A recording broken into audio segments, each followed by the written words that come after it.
And welcome back to DreamHack Atlanta. My name is King Jobber, joined by my brother Proxy, and just like always, we have narrowed it down from over 100 Daredevils to the final 8 here for Guilty Gear Strive. Super excited as always. The Georgia World Congress Center has been shaking all day. Tekken was amazing. Smash wrapping up, looking super good with that top 8 set. And now, like you said, getting into the top 8, Guilty Gear Strive, about to be incredible. Let's take a look at the bracket though, before we get into it. Winner's side. UMISHO going to be facing off against Skullduggers, as well as Razzo going to be facing off Crescendo to wrap up our winners. Yeah, so some familiar names that we see all across the U.S., all across the world, performing incredibly well in Guilty Gear Strive. But on the loser side of things, we got Sidvictor versus Jikh and KingAfrica versus Marvelo.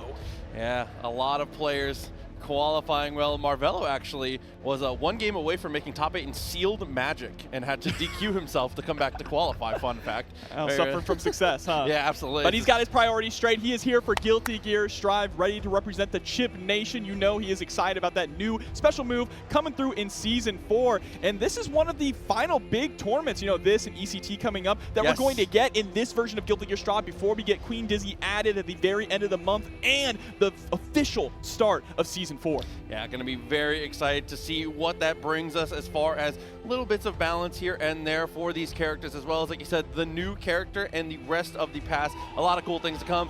UMISHO and Skullduggers up to the stage, though. Skullduggers very excited to get to see this play. So glad he made it through to the winner's side. This is going to be very exciting. Seems like a little bit of a fan favorite, too. I heard a little pop-off going on there. Absolutely. So Skull coming through. Of course, Skull known for being an incredibly strong Faust player. So gonna be excited to see what we're gonna see coming up here. I assume that UMISHO is probably gonna stick it out with Soul, right? She's normally been sticking on Soul. She has the Happy Chaos in the pocket, but Soul Badguy's kind of been the play. Has definitely been reaching into the pocket sometimes online with the UMISHO, which is really cool. A little bit of May, but which is not expecting, like you said, Soul Badguy probably going to be the selection.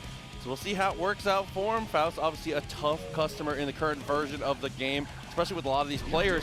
Faust is one of those characters where you really do have to be a specialist. He has too many odd quirks for you to split your focus. Absolutely. And, you know, he's just gotten better and better as the game has gone on. And this is currently, I honestly think, the most balanced version of Strive we have had, all right? Good. All the really obscene stuff has been toned down, some would say, except for Slayer, but you know what? Soul's better than him anyway, so. I will. We're probably going to see a little bit of Slayer later on with Razzo, but right now it is all about Soul versus Faust. Our first match to kick off top 8 here at DreamHack Atlanta 2024. Ooh, and what a tough one it's going to be. Obviously, high-powered offense can come out from the Soul depending on the situation. We'll see how we started off, though. Right off the rip, 2K, 2D, counter hit to come through, and we spent that burst right away. Absolutely, trying to get some item toss out as well. Traditionally, Soul does struggle with characters who are good at keeping you out, and Faust has the buttons to do it here. That 5K straight to the 6H is going to actually eat the meteors. That is huge here for Skullduggers, being able to toss out the meteor. There it is with the spit. Has been doing a good job of mixing up these options as well. Nice air throw. Actually throws them into the trumpet, but that's okay. Kindergartners don't do much. The DP comes through, gets the hit again. Oh, and then the 2D is going to connect. Able to get the Bandit Revolver link into the 5K. Here it comes. Tyrant Rave through the wall. Positive bonus coming through now on UMISHO's side. Plenty of meter on the side of Skull, though.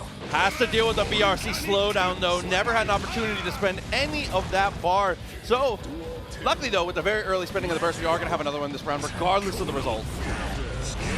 Oh, but there we go. Burst comes out early from UMISHO, trying to maintain that momentum. Wants to keep control of the pace of the match here. Skull's going to have to figure out a way to slow that down. Faust definitely performs better in a slower pace match as well, right? Having room to throw out items. Oh, backdash gets caught. A really good call out there from UMISHO. Burst is still available. Might have to just spend it defensively. Not even on a hit here soon. Gets the touch. Revolver is bursted, though.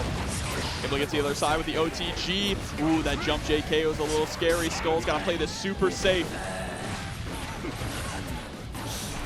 Still trying to poke with the low. Great 6P to continue to contain. Bomb is coming through, though. Got to be careful. Nice poke to get it out of range. Unfortunately, though, giving her a lot of room to roam. Ooh. Kindergartners come through again, though, and interrupt. Yeah, and not going for the wall break. Really smart. Mini Faust is out. Not quite activated. Come back and do your job. He's on strike. He absolutely is. Get him out of here. Oh, Mini Faust the longshoreman. He said, get away from me. I like that, though. Strong stuff to come through. Good evasion, a good recognition of the situation, and no, a green light. Mini Faust is out of the way. Yeah. Get things done. Mini Faust will turn around and come back, so you got to close it out right away there. And the pressure is still mounting here.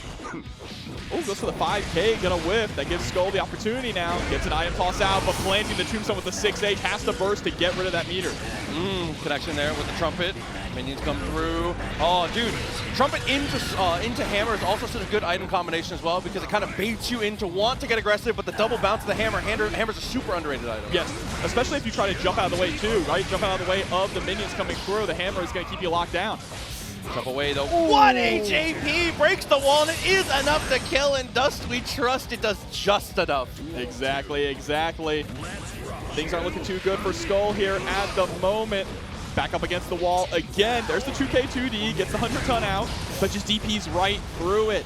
Perfect timing too, avoiding the projectile as well as the normals here, harassing, building that. Oh, the risk gauge was a bit cranked there, and you can tell because of the damage. RC to get back to the ground, trying to bait the burst. Yeah, we could have definitely killed off that confirm, right? But like you mentioned, trying to bait the burst there. Oh, burst does get blocked. It was a gold burst though, so not gonna be able to get a punish on it. Doesn't seem to matter though. One touch is all that UMISHO needs to get up 2-0 and playing so patiently here. Wow, what a confirm with the PRC teleport, looking clean, gets the item toss now, but it doesn't matter. Grand Viper straight on through. Very clean work there. Yeah, Soul is going to win out in a lot of those scrambly trade situations against Faust. It's just the name of the game. The difference in damage that Soul can convert into off of those stray hits, off of those trades is immense. There's the burst right into the Bandit to try and get right on in. Yep. 5P, 6P into mix. Definitely strong here from Faust. Being able to generate a knockdown of a jab is always great. Intentionally grounds her in time to make her have to block the minions from the trumpet. Gets the touch once again in the corner, but not much. Oh, okay, but 6P right into the red Roman cancel. Goes for the clean hit DP, squeezing out a little bit of extra damage there. But this could be a round for Skull. Goes for the pickup, doesn't even need to get the wall splat or the wall break. Finally getting something on the board, but we need to turn that into an actual game. Absolutely agreed here. Looks whips out with the 5K. DP again wins the day. Wow, and the bringer straight afterwards. Oh, a headbutt. Back down, frame kills as well, just to time the meaty. Ooh, crucial neutral jump though, finds the knockdown back to mid-screen. Overhead connects with Mini Faust on the way, RC, but it doesn't interrupt the boy. Acting as a burst there for Skull. Finally clocking back into work. And now Skull just has to watch out for the burst coming out of UMISHO. Could be on the next hook, could even be while blocking, right? Just to try and get some pressure off. Oh, and once again, getting back to his job here. And finds the low, there we go, as you said, needing to convert it. Not only that, but went for Wild Assault, which meant that UMISHO didn't even get an opportunity to burst there, taking a little bit of that away. That is what Wild Assault is best used for in some of these scenarios, is to squeeze a little bit of that burst out of your opponent's pocket so you can finish the job. Absolutely agreed, especially in this current version of the game, not being able to get the hard knockdowns and not necessarily always as aggressively bursting because it doesn't come back quite as fast. Like you said, that is a great utility use and a good heads-up play. That's stolen from you. That's a high fight IQ execution at that end of at the end of the game. Yeah, just understanding your surroundings, understanding your tools, and knowing how to execute in the best possible way on the flip of a dime. Flipping dime. Nice trade right off the rip. Definitely looking good as we find that throw into the corner. Pressure's on, but the burst relieves some of it. Not all, though. Still stuck in a bad position. And here we go. Bad position for UMISHO. Afro is on, going for the safe jump, and then the instant overhead there. Obviously, that Afro extending your hitbox way up high. A little bit of potassium there. Not quite enough to be a lethal dose, though. 6S at the very tip. Ooh! Oh, into the clean it DP. Gonna get the wall break for this as well.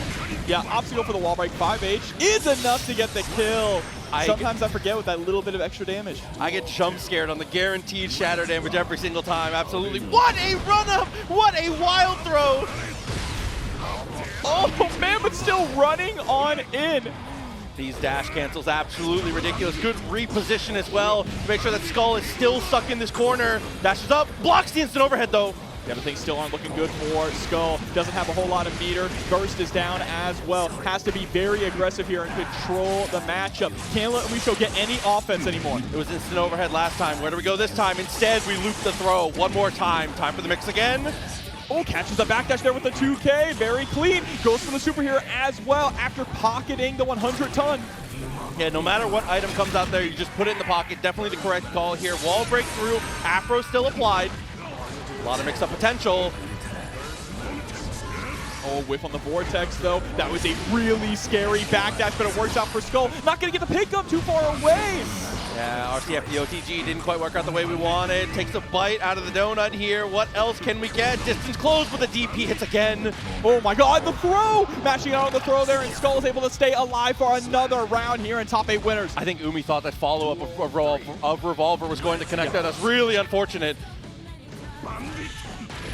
Another throw there. Able to get the punish on the Bandit Revolver. UMISHO's not going for the follow-up, it looks like. And now Skull is starting to call that out. So you have to imagine that UMISHO is going to start throwing out the follow-up, especially when meter is available. Definitely about that time. Taps the dust, not going to work out. Good counter poke as well. And the burst, unfortunately, sends us back to the mid-screen. Oh, all the way to the other coast as well. There's the headbutt. Plant you on the ground again. Skull has to make a big play here. Has 50 on the burst meter. How can we spend it? What can we do to generate that value? Nice attempt at the overhead and a great 2K afterwards. Oh my god, able to get the hammer in the pocket as well, but tossed back. Oh my god, super PRC. Skulldugger's just staying alive. Hammer able to get the block on the bounce. And now this is a good position here.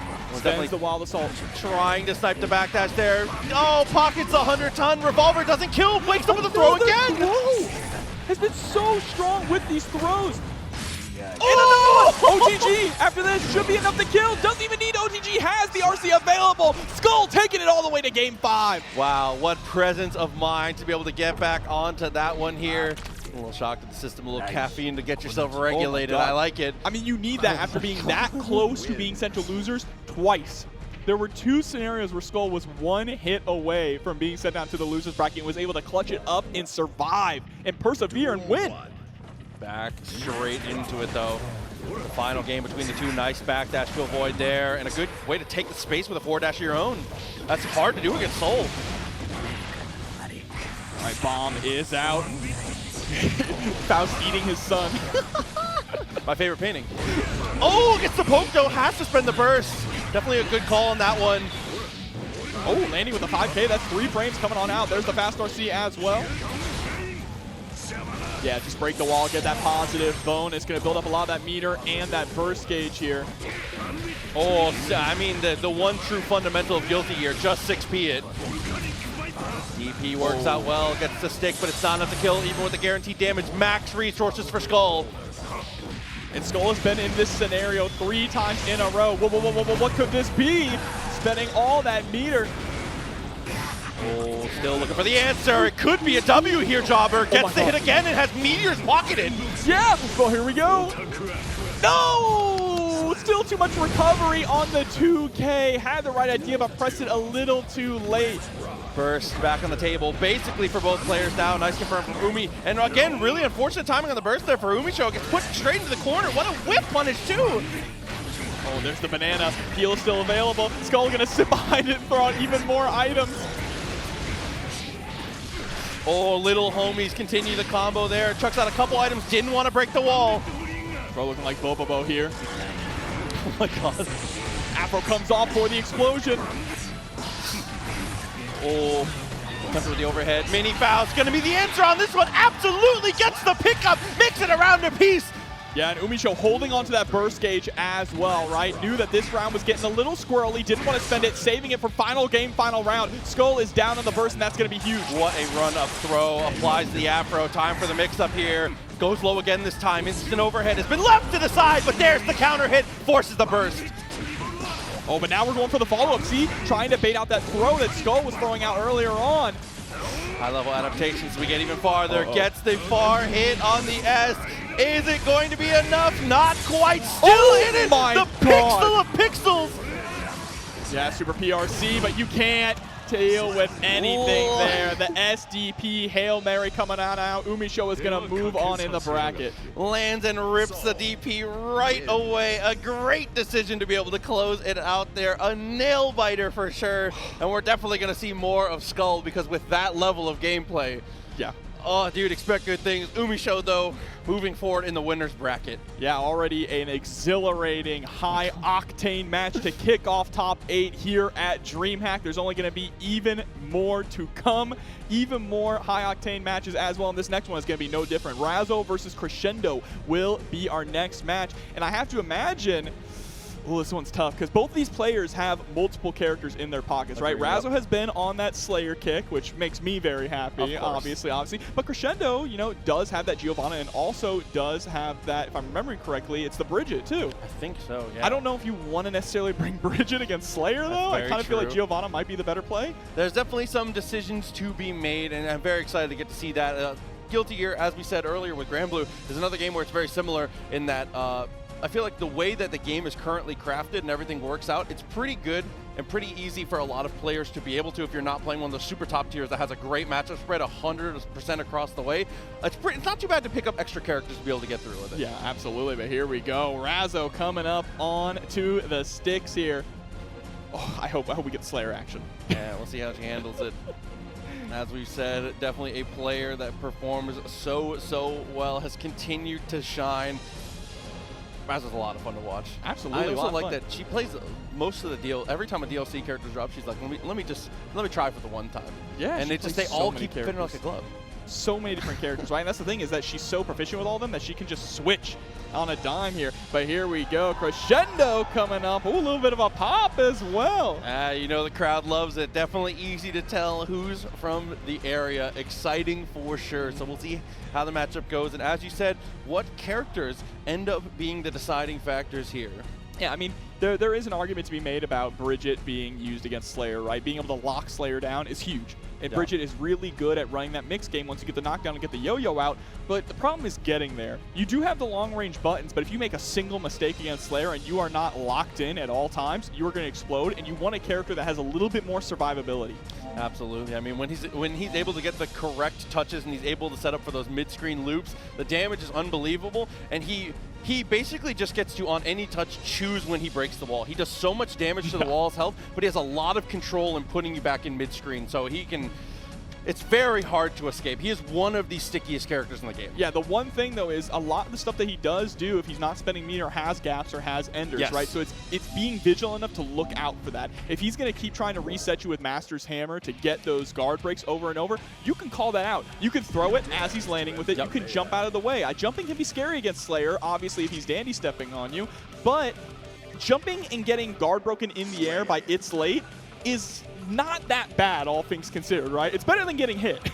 Yeah, it definitely is. But it looks like we might have a button check coming up first here before we get into our match. But if we are to believe what we're going to be button checking with, it is going to be the Slayer versus the Giovanna, which I definitely agree is the better selection for both players on this one. I absolutely agree. Giovanna can play that boxer game, that boxer archetype against Slayer and really put on the pressure and still keep him, you know, on his toes. I love that. That's the honorary sign of a button check is the round circle. The only thing we're missing is the honorary sign in past games is when you were done with your button check, you would IK activate. Absolutely. Very true. Oh man, like I said, very excited to get to see this match here at DreamHack Atlanta all day long. Tekken was ridiculous, by the way. Smash was a lot of fun to get to watch, seeing a lot of players that I haven't seen before. Guilty Gear Strive, a lot of the usual suspects here, beating each other up for our enjoyment. Let me tell you, brother, I saw on that button check that Razzo was just casually doing the Kara dandy steps and the Kara bites. If I'm Crescendo, I'm sweating a little bit. I was going to say. Especially the Kara dandy step. That thing is not easy to do. We'll see if it comes up, how things are handled, and how the matchup will go. The other side of winner's bracket about to begin here. Slayer, he's just a man. He's just a man who loves his fight. Just like me. Just like me, for real, for real. Oh, watch your own intro, skip the opponents? That's I like that. That's the game outside the game. It absolutely is. And there we go, the double mix-up there. Oh my God, it's starting. Super Mappa hunch through the wall. Put your clothes back on, Slayer. Still good to go, though. Went for the jab. Nice pressure. Taps the dust. Almost gets the kill. Not quite, though.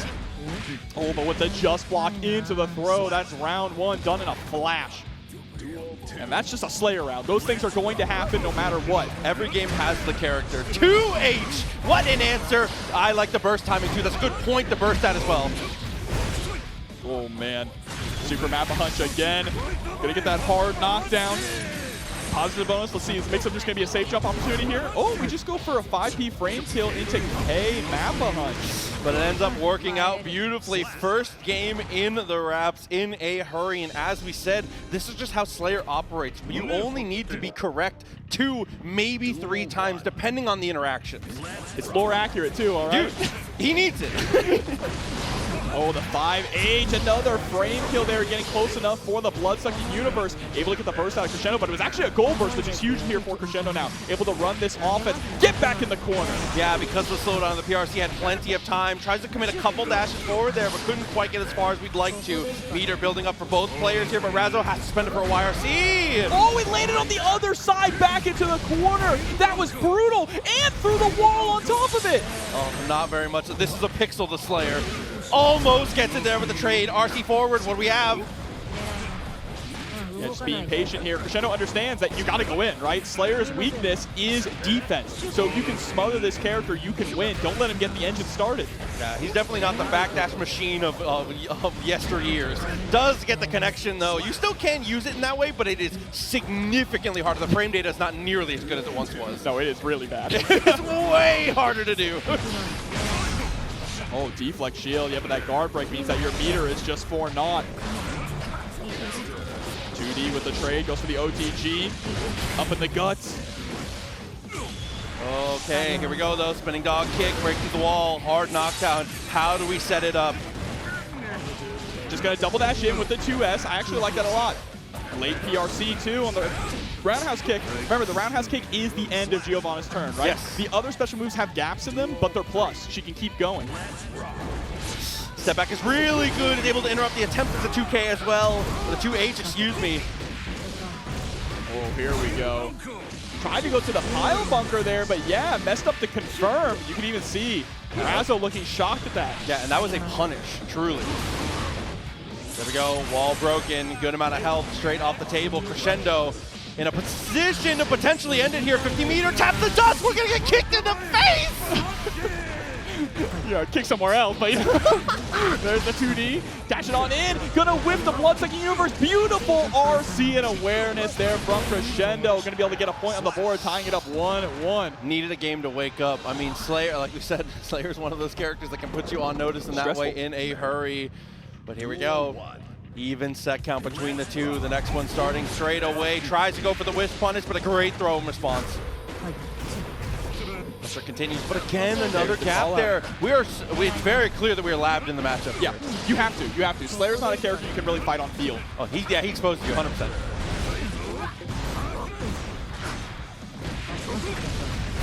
Oh, yeah, but the 2H, yep, trying to go for the pile bunker loops there. Crescendo ready for it. 6P, RC to make sure that we get the wall splat. And then just a 5P, a little tap. Good enough. Razzo back in control. Ahead on the resources here, but it's a great way to start. Trying to go for the empowered spiral arrow. Couldn't quite work out. 6P lands again.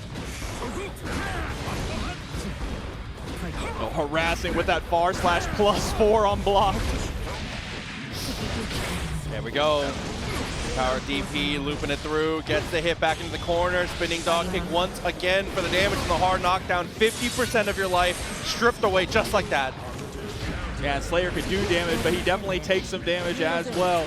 Even with a character who has a pretty decent defense and does modifier. Oh, living with one more opportunity. Look at the meter.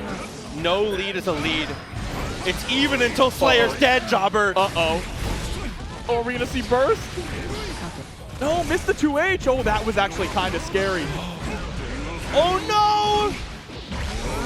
Yeah, oh, perfect burst there on the Wallace on the Tampa, scooped out of the skies.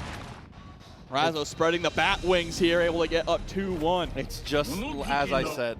Every match is even until Slayer's dead. The life totals do not tell the story, Jobber. No, this character is explosive to say the least. Found that 2K. Working out well. Again, great damage into the corner. Had to spend the burst before a full combo had been completed. We had already taken half our life. Oh, and the counter hit on the close slash in the air. You're dead. And that's one of those dangerous spots, like you said, you can jump out of that, but if you don't have your meter and your opponent does, they can put you in such messed up situations on the anti-air. Razzo is threatening the set now. All right, there's the plus range dashes on in with the close slash again. Burst finally comes out from Razzo. But like you said, she is sitting in a really good position right now. Has a round to give as well. 2H hits. Uh-oh, here come the loops. The loops, brother, please. Please. Ooh. Breaks the wall as well. Somehow manages to make it. Guessing for your life with a pixel health. There we go, though. 2K. We're still in it. Still alive. Uh-oh. Oh, safe jump on the Super Mappa Hunch. But goes to the RC and tries to go for a That was a great idea.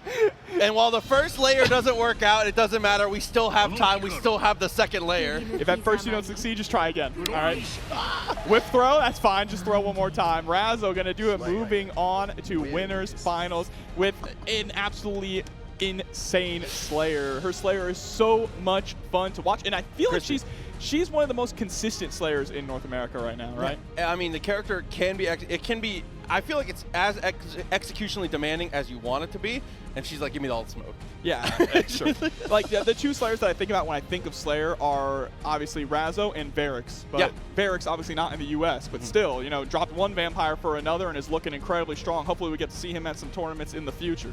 Yeah, from the student to the master. But with that, that actually concludes our winners bracket. So now time to head down into the losers and see what we've got for us hanging out there. And we're going to have one of my favorite players in Marvelo facing off against KingAfrica on this one. Yes, yes. And Marvelo also has a Slayer, but we're most likely not going to see that dedicated to the way of the ninja, right? That's his ninja way. Yeah, of course, as one does. Especially, I mean, Blessings on the horizon. The new move coming through. I don't even know what that it looks like. It's like, you know anything about Rivals? It's like Raster's Wind Path is what it feels like. It's honestly pretty sick, right? Being able to, for those of you who may have not seen, Chipp is getting a new special move where he can attach a tether across the entire screen and he can just walk on it.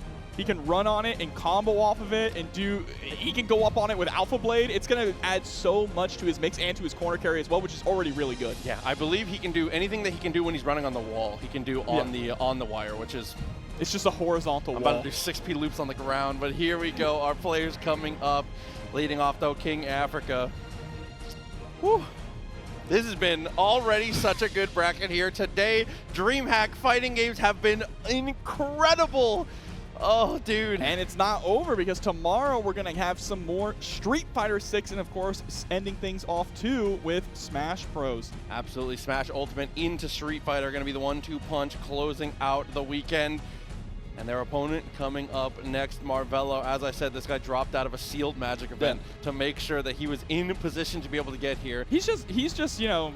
He's completing side quests. His life is like a movie. You know what he did last year? Scuba diving. Yeah, he went scuba diving at the Georgia Aquarium last year before coming to play in bracket. Just because. Just because he can. A casual, I think he got like 9th or 7th. He did really well. Yeah, he did incredibly well. No scuba diving this time. Instead, you know, playing some TCG. Oh, man. We'll see how it works out between the two. KingAfrica and Marvelo, obviously losers bracket, still 3 out of 5 the whole way through, as Strive is incredibly volatile, but that's why we love it. Oh yeah, I love watching people explode. I love games like this, absolutely. My favorite thing in fighting games is when your actions have consequences. Boy, do your actions have consequences in Guilty Gear Strive. Even your minor actions can have major consequences, and it is so much fun to watch.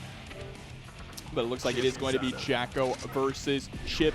Zanuff coming up here. So KingAfrica, of course, incredibly strong Jack player. You got to be strong to make it here with the level of competition that we saw at DreamHack this year. Again, over 100 Daredevils, over 100 competitors entering in, and we are down to the final 8.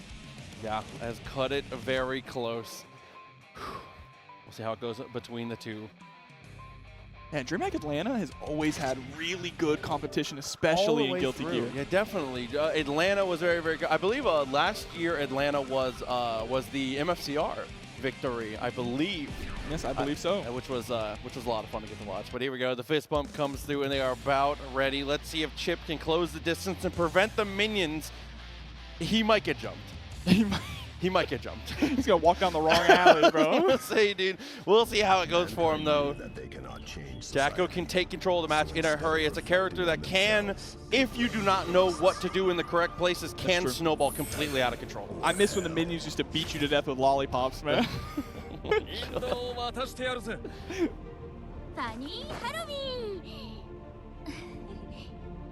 It is the season. Yep. Anyway. Okay, 2D at round start, right away getting the mortal counter. Record 2 didn't have any meter to be able to convert it though. Gets the counter hit with the poke. Weird little interaction there on that stutter step, but does end up working out in the end. Oh, and is able to bait out the beta blade and gets the punish. Elysium driver coming through, not enough to get the kill, but still putting Marvelo into dire straits. And again, the pressure, unfortunately putting him in a bad spot. Good patience to not swing on your way through, but with the third meeting already established, what can you do? Oh, one of them still got a lollipop. So we're good, we're good.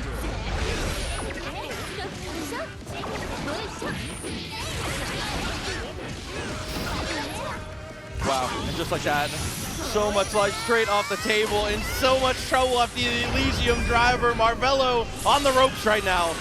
Yeah, there's a hard knockdown. And Marvelo has been constantly moving too, right? Just been constantly running into a lot of buttons and getting hit by so many counter hits. There's the burst all the way up in the skies, but Marvelo jumps a little too far. Now back is up against the wall. And this is a character where you're going to run out of meter very quickly here, especially with the Empower, but the Beta Blade comes through. The minions, yep, there you go. Mask is on, they are invincible. But KingAfrica able to get the button press there, getting the first game as well. Marvelo wants the smoke, doesn't need to think about it, goes right into game number 2. Yeah, and Marvelo, one of the standout things about his performance generally is that his dash walk and his defense is very, very strong. But unfortunately here, KingAfrica is just representing so many good hitboxes here in all the right places to be able to stop these normal, quick approaches that we see from Marvelo. Oh my god. Yeah, this is brutal. Another Elysium driver to break the wall. Positive. Oh, try to go for the attack command with the minion. 50 meter has been built, almost at that illustrious 100, but what can we do with it? Yeah, I mean, KingAfrica is not in any rush to do anything there, right? It was just standing still, tossing out minions, hitting them, and then finally drifting in for the throw to get another round. Yeah, overextension will be your death in situations like that. Goes for the command, but doesn't work out there. No minions to be able to listen to the orders. Oh, nice. It was for the counter hit there. Plus frames on the Gamma Blade into the throw. Marvelo finally getting the engine started. Here we go. Uzumaki barrage to get that positive bonus from Marvelo, starting to turn the tables a bit here. Crossover was definitely clean, blocks the bonsai, the overhead doesn't work out. JP also does not combo, a little too high.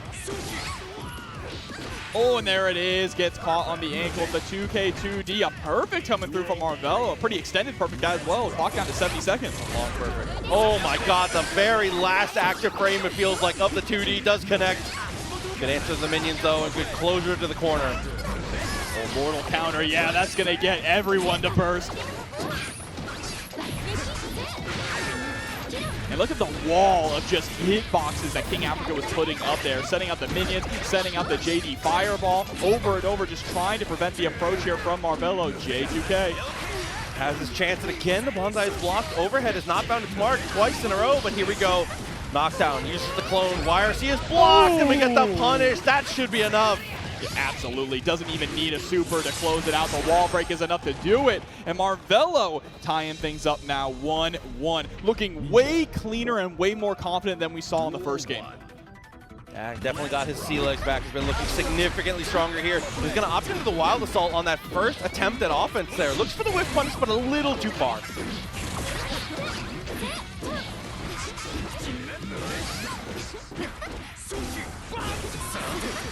That overhead has just not been effective yet. The defense has been so strong from KingAfrica, and he gets the BRC slowdown punish. Oh, the coast to coast confirmed too. Now we got all these minions out, a couple of them gone. Set another one, nice, with a micro dash into the 2K. Marvelo is able to escape the corner with ease. Puts you through the wall again, better believe it. Marvelo's not gonna go down without a fight. Wants to take this round and get one step ahead of KingAfrica. Oh, the PRC tries to take advantage here. Oh, he gets chopped out of the way. Minion is applied. Oh, catching the backdash though. Yeah, hide behind the minions here. You don't need to be aggressive. You have to force Marvelo to come in. You have the life lead. Just chill. Yeah, set up the wall as best you can. Try and grind out this meter. The RC hit! The RC hit while Jacko was in the JD startup. But it's not gonna matter. The back throw incident. Happens again. Happens to the best of us. Oh my god, but a round start gets the poke, forces the burst. Does a huge punish as the J2K finds his mark again on the cross-up.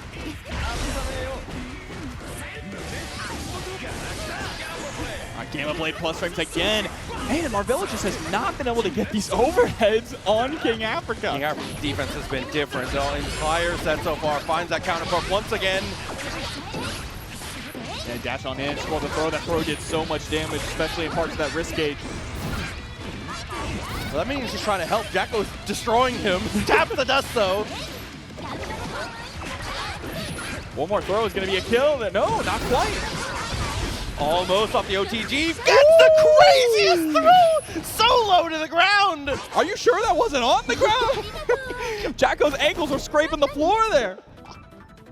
Jesus, I thought the animation was going to clip into the ground. 2-1. KingAfrica off the back of some amazing defense, again blocking the overhead, is taking this set right now. That's really been the biggest aspect of it, is KingAfrica's defense, right? Marvelo is trying everything he can to open him up, but to no avail. Even when he goes through the overhead and spends the meter, it's just not working with that incoming mix-up. Potentially the final round here. Marvelo can't find something. Shuriken definitely not going to be the answer, but here we go with the throw.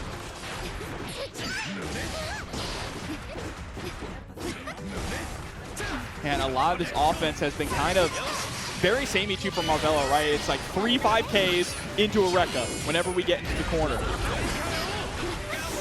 Oh, that burst might be the deciding factor here. If Marvelo can keep this momentum, There finally the overhead connects. This time just catching the backdash, but it's good enough. Yeah, changing things up a little bit there at the end and finally able to crack open KingAfrica. No, it says Daijabu, it's going to be okay. Oh no, maybe it's not. Nice throw.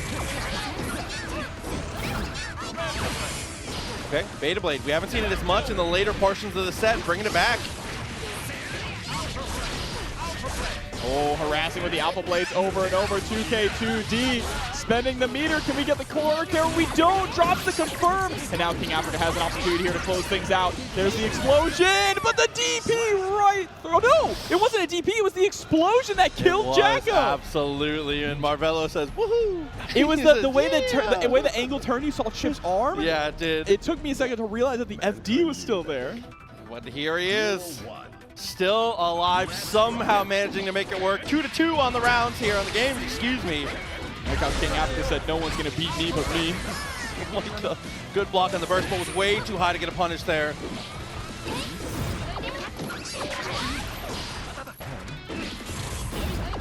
Just block on the Ronaldo soccer kick. City of the Wolves. Unfortunately, there's the overhead once again. This time it's starting to work out. Well, for Chipp, it's more like City of Tigers. Did a flex shield the minion to push Jacko back into the corner? Yeah, projectiles do push you back. That was a really smart idea there from Marvelo. Unfortunately, not going to work out as well as he was expecting. KingAfrica still pushing the offense. That BRC is going to be a defining moment in the set right now. Tries to go for the air dash out. Gets the hit, but can't get out of the corner. PRC's to stay same side. That was nasty. Nasty work there from Marvelo here. Now Marvelo has turned the tables. Finally a step ahead, sitting at set point. Ready to eliminate KingAfrica from the bracket. Yeah, it feels like the entire race he's been trailing just a bit behind. But on the final straightaway, Marvelo's starting to make some work, running on the walls. Guy's going crazy. The inputs per second that you get here from Chipp players is incredible. But that knockdown, the trade, the knockdown going in KingAfrica's favor. 2K2D minion to pick it up. Not enough to break the wall here. You'd rather wait. Elysium Driver potentially waiting at the end of the tunnel here, and it definitely is. But the question is he going to be enough to kill? It is not, even with the extra damage from the wall break. Marvelo still has an opportunity here. But it's looking more and more like we're going to go to final game, final round. Marvelo can't even block anything at this point, and there it is. 2K reaching way down south there. This is it. One of these players is getting eliminated. Perfect spacing on that one. Again, tries to go for it here. Wild as Hell doesn't confirm, though. Yeah, Marvelo starting off hot. Able to get a substantial life lead here. Oh, the counter hit with the wild assault into the Uzumaki barrage. KingAfrica throwing his head back, knows that things are starting to slip out of his hands here. Yeah, this block is really going to decide everything. Alpha Blade does connect, gets the confirm into the corner, straight into the super, and that's going to kill Marvelo. Playing from behind the entire set, finds the finish line first. Hey, that's that God speed ninja coming through there. Marvelo, one of the best. KingAfrica's defense in that set incredible. Was genuinely unbelievable. Dealt with so much of the Chipp shenanigans through the entire early portion of that. Marvelo with those little adjustments, though, was just able to squeak it out. What an incredible set. Continuing to raise the bar for the expectations here. DreamHack Atlanta FGC is going crazy. It's going absolutely crazy. The way that KingAfrica was able to force Marvelo to dig deep in for some of those mix-ups as well, right? Think creatively about how you're going to spend the RC just to open him up. It's really exciting to see, but also that's the kind of stuff that Marvelo might have wanted to save for a little bit deeper into the bracket now that other players have seen it. Even for stuff like that, I mean, you saw when he got the hit on the minion, red RC just barely clipped Jacko in the leg, stuff like that. Crazy. That is, oh my God, matchup knowledge, character knowledge, looking incredible.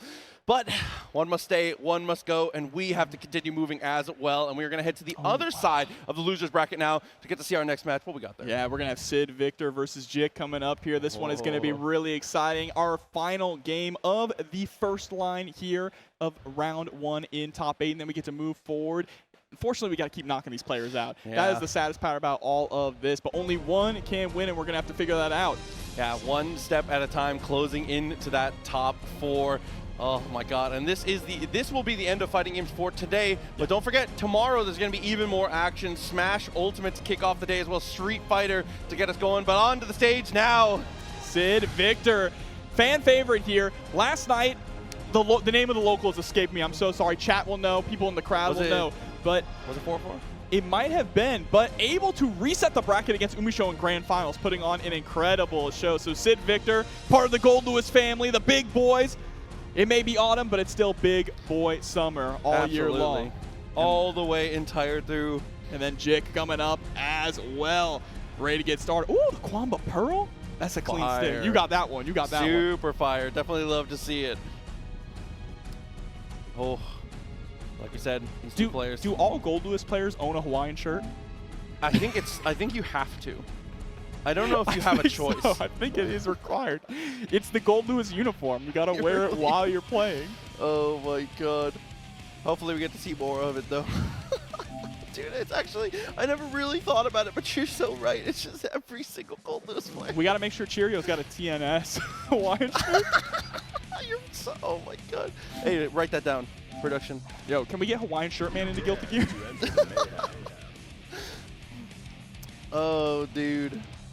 It was at 404, by the way. 404, I was thinking that thank you. to make sure we gave correct credit. Huge shouts to 404, a pillar of Georgia in the fighting game, Smash, everything in between. Huge shouts to them. They are incredible. Love those guys. Yeah, absolutely. Putting on a great bracket last night. A lot of fun to watch. Really strong competition. Yeah, and really that prelude to DreamHack, right? And if you're in the Georgia area, if you're like near Atlanta, that is like your mecca for sure. Definitely make sure you check that out. They run tournaments all throughout the week, and they are super, super cool. Again, huge fans of them. Love what they're doing. Definitely shout outs. Sidvictor saying the light's too bright. Anyone got sunglasses? Oh, man. Or some Zenny glasses? I was going to say. Shout out to Zenny. Lay something on me. Where are mine? They're in the bag here. Oh, but doesn't look like that's what we're going to see. Hold on, this got to be a button check. Yeah, maybe. Or maybe this is just what we're feeling. No, he's talking to the TO, so I'm assuming that we might be on the button check before we get through. Shouts again to the entire production staff here who have definitely been doing big things the entire way, doing a great job running these tournaments. I mean, you got to give it up to the TO staff here. I say it over and over again, and I'll continue to say it. The South has the best TOs in the entire world, and events like this at DreamHack are definitely the best ways to prove it here. Huge shouts to every single person involved, man. 100%. Shouts to the players, too, who keep showing up and showing out for all these tournaments and helping rep the FGC and making it a huge force here at DreamHack. Yeah, definitely. It's nice to see that the FGC is here to stay, showing things off. But It looks like that is actually going to be the pick here, so not gonna worry about it too much. Oh, Abba.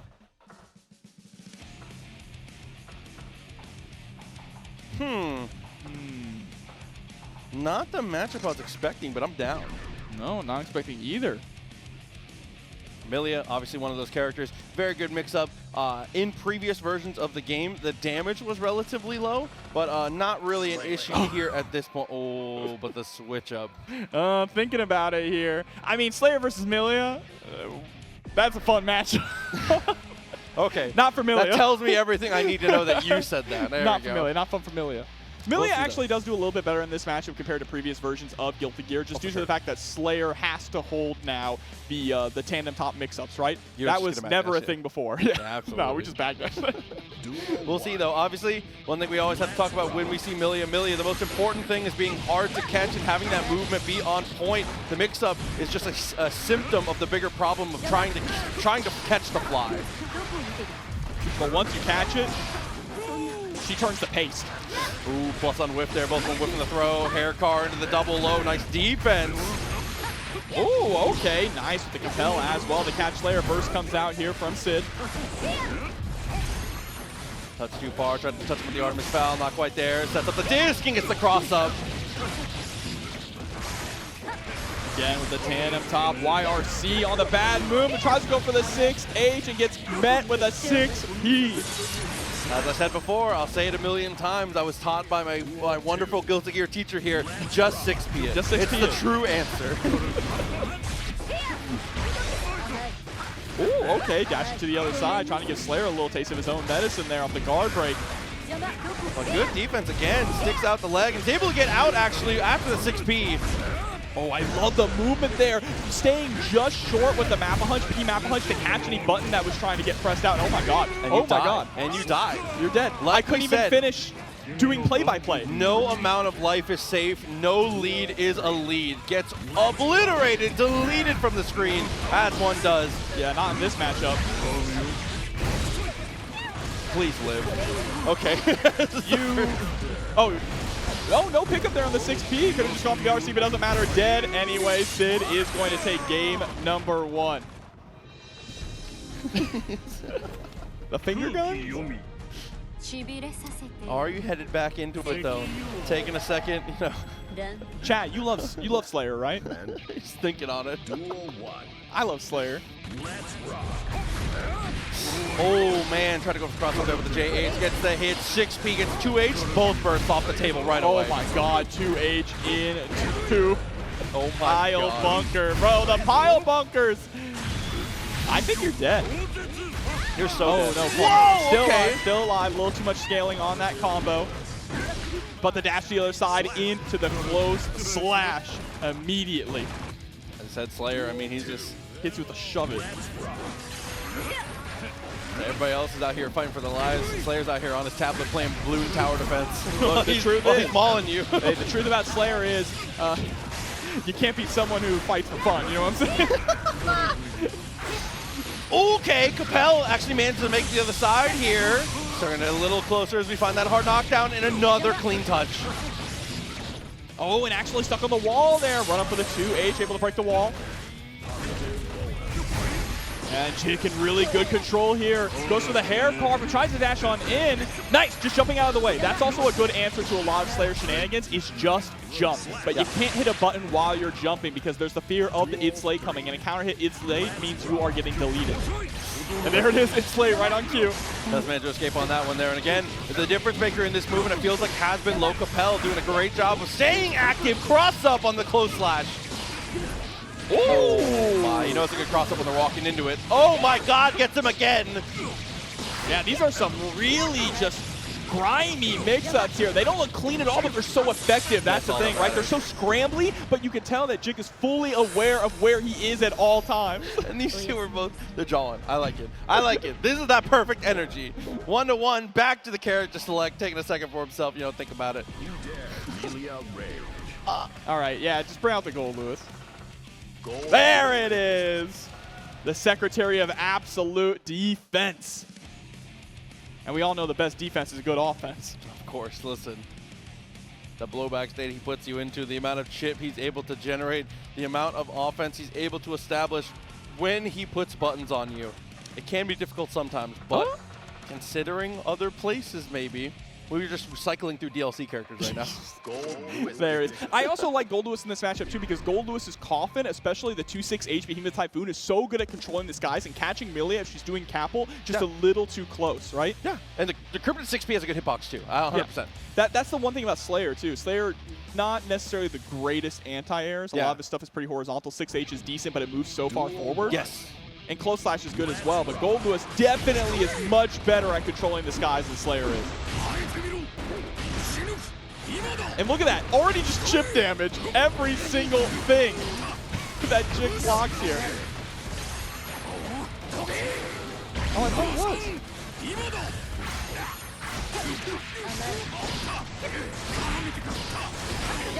Oh, but here we go. 2K, maybe with the pickup. Broke on through, definitely looking strong.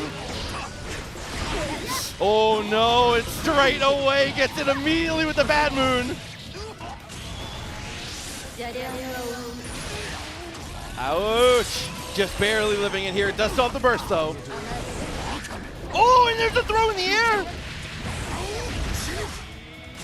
And that's absolutely enough. Ouch! Fully churned, put her in the coffin. Yeah, I think this matchup might be a little worse for Millia, actually, than the Slayer matchup. Because Gold Lewis definitely has better defense. I mean, 2P, 6P, all those kind of things are really solid buttons. Jikh is definitely strong, trying to approach things as best we can. The Coffin looks pretty good on that one, but not quite there. Oh, YRC coming on out.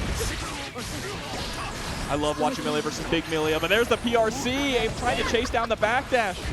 Oh my god, look at that Kai with the JS, air to air though, and finds the throw again for the punish. Oh, the double air dash there, just swimming through the skies, able to get that overhead. Going into the corner as well. Great defense here from Civ. You gotta be careful, it's gonna get opened up eventually. You can't block forever. Trades are not what you want to see. Max security on the pineapple. Go, my son, hold the neutral. Here comes the pressure with the PRC. Time to guess for your life. When is it your turn? It's never. Now it is. But need to figure out a way to get out of the corner here. I like it. Not trying to challenge, just sets the drone. Sets the drone to control screen space. Uh-oh. Uh-oh. Ooh, oh no. And if you notice the meter as well, really was running out of FD. One of the hidden passives of Gold Lewis, and it's not so hidden, is that he vamps so much meter out of you because you have to FD. You have to. And a lot of the times too, you'll see the FD come up and they still lose life. That's because they're trying to blink FD, but they're not blinking in time. Absolutely. That or like you'll see him full screen, he'll just be like, I see you have a quarter of bar there. Max security Skyfish. It drains all of it. Just heavy weapons, man. The man's a heavy weapon himself. What else do you expect? Oh, but here we go. Guard crush just goes for the dash on in. Nice! Cross to the other side. Mortal counter. Big pickup. This is huge now. Gonna be able to spend the super here to get even more meter. Winger never does too much damage, but it's the hard knockdown that we really care about the most. Max security on the other side as well as good amount of meter. Half a burst, but not going to be able to spend it here. Going to be guessing for your life on one more interaction. 50 meters still available. Another super trying to get the wall break for the guaranteed damage. What a confirm there and a perfect. Coast to coast with Millia. 100 bars spent. Incredible performance. Shane O'Mac. Listen, man. It's a flash of the Gold Lewis holding the trash can. Nice burst there. Buy yourself some room as the drone holds down the neutral once again. Air to air, a little light, but that's okay. Oh my god. That drive-by. That is the drive-by. All right, 2D though, here comes the money. Oh, there it is, burst comes out. It's so low committal with that 2P as well, right? Being able to just throw it out and not to worry about Artemis, but if they try and air dash in on you, that 2P is going to catch them. That's the Lord's reversal. Oh no, catches with the JH again though. Things gonna get messy in a hurry. Millia trying to take this to a game 5, looking good, has the meter, not even gonna need to spend it here. The wall break will do it, and it's gonna even things up. These matches are exhilarating. Another game 5 that we're gonna get to see here at DreamHack Land. Now you see all the joking, all the smiles, yeah, no. they're starting to fade We're away not friends. because they're understanding how serious this is getting, right? Oh, but just taking a second here. Gonna just lock back in the Millia. Say, let me check Dust Loop. How plus is that? Dust Loop can't save you now. Just having a minute for themselves. Checking Twitter. Doing what one does. Whatever he said, he did not like it. Yeah, no, he did not. Oh, but we are going to see the swap again. Come on, pick a good one. Hellfire, yeah, that's a good one. And, ABBA. ABBA can be dangerous here. So, I mean, I feel like Gold Boost was doing just fine. I 100% I think agree. swapping characters over and over after you lose is a detriment. It potentially can. It depends. It's very situational, but I tend to agree with you here. But we have locked it in. I will say that I think that pre-transformation ABBA is better than people think, while she is still certainly the weaker version.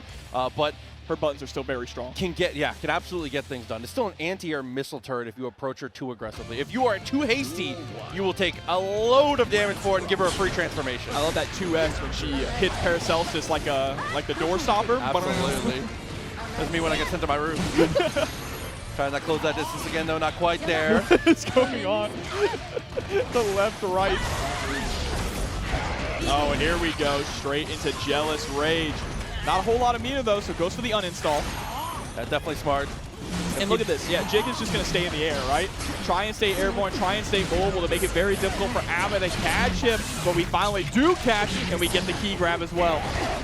So transformation with plenty of meter in the chamber, gets the hit, transforms, and is able to break. So another full bar you have to weather the storm on. Good management of the meter. With the knockdown too, but that was a great IBFD. Caught out of the skies though. The anti-air was incredible, and now Citizen gets set point. That hit her on stretched camera.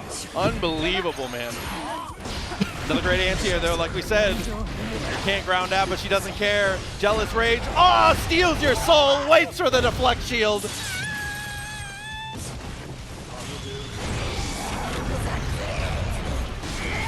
Dude, that super puts you in such a compromised spot, is able to completely rush it down afterwards. Did you just say gap? He said gap. Hell yeah, he did. Sid, always the entertainer here. Powerful stuff between the two. He said running back. He said running back. Right now? Oh my God, I love it. I love it. Take it off the stage, man. You know, go handle things out there. You're good. We got setups out there, but he hit him with the, oh my God, I love it, dude. The energy is perfection as we continue to just claw our way through these brackets, man. That is the entirety of round one out of our way now. So we're gonna go one step further. We have to cut it down to 4, Jobber. We do. And the first star, that is going to be Skullduggers versus Marvelo coming up next. Dude, 2 of my favorites. This hurts really bad. Yeah. I don't know. Normally, I'm just rooting for someone in my head. I just don't let it out. But this is a very, very difficult one because both these players, so much fun to get to watch. Both characters that are absolutely entertaining to get to see. The 2 masters of the craft. This is going to be a bloodbath, man. Yeah, I can't wait to see how it's going to turn out. So many of these matches are going the distance, too. Very, very exciting. Not really too many dominating one-sided matches that we've seen so far here in this top 8. Definitely. And there's only going to be more coming up, right? You mentioned we're trying to get to that top 4, but then we have to run through that top 4, and we do have a couple of players waiting in the winner's final side of things to try and cash in that golden ticket to grand finals. We'll see between the two how it goes, though. Skullduggers and Marvelo. Chipp and Faust, a tough one for sure. I mean, a character with great zoning normals, amazing control. If you leave him unoccupied for too long, he's going to just spam out items. He's going to generate some amount of advantage. So while you don't overcommit into him, because he's very good at punishing you for big overcommitments, big overreaches, you can't ignore him. He will just generate value. I mean, honestly, the goal here for Marvelo is going to be trying to just rush in or go for those whiff punishes, because while he does have really strong long-range normals, he has to be careful about throwing him out against Chipp, right? If you whiff a far slash or you whiff a 2H with no minions or no mini Faust or no item to cover you up, Marvelo's just going to dash on in and 5k 2D you and then start the whole offense. Definitely agreed, and that's what I mean when I say you can't be overly reckless here. Marvelo is that style where he loves to go for the run stops, he loves to be aggressive, but he tries to be tempered in his footsies because that's really the style that he plays. He's a grounded footsies based player. The grounded footsies that Guilty Gear is known for. Exactly. Took the words right out of my mouth, Proxy.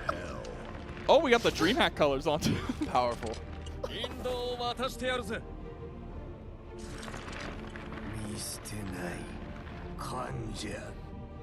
Faust versus And we got Jikh. Ride. Yeah, I like it.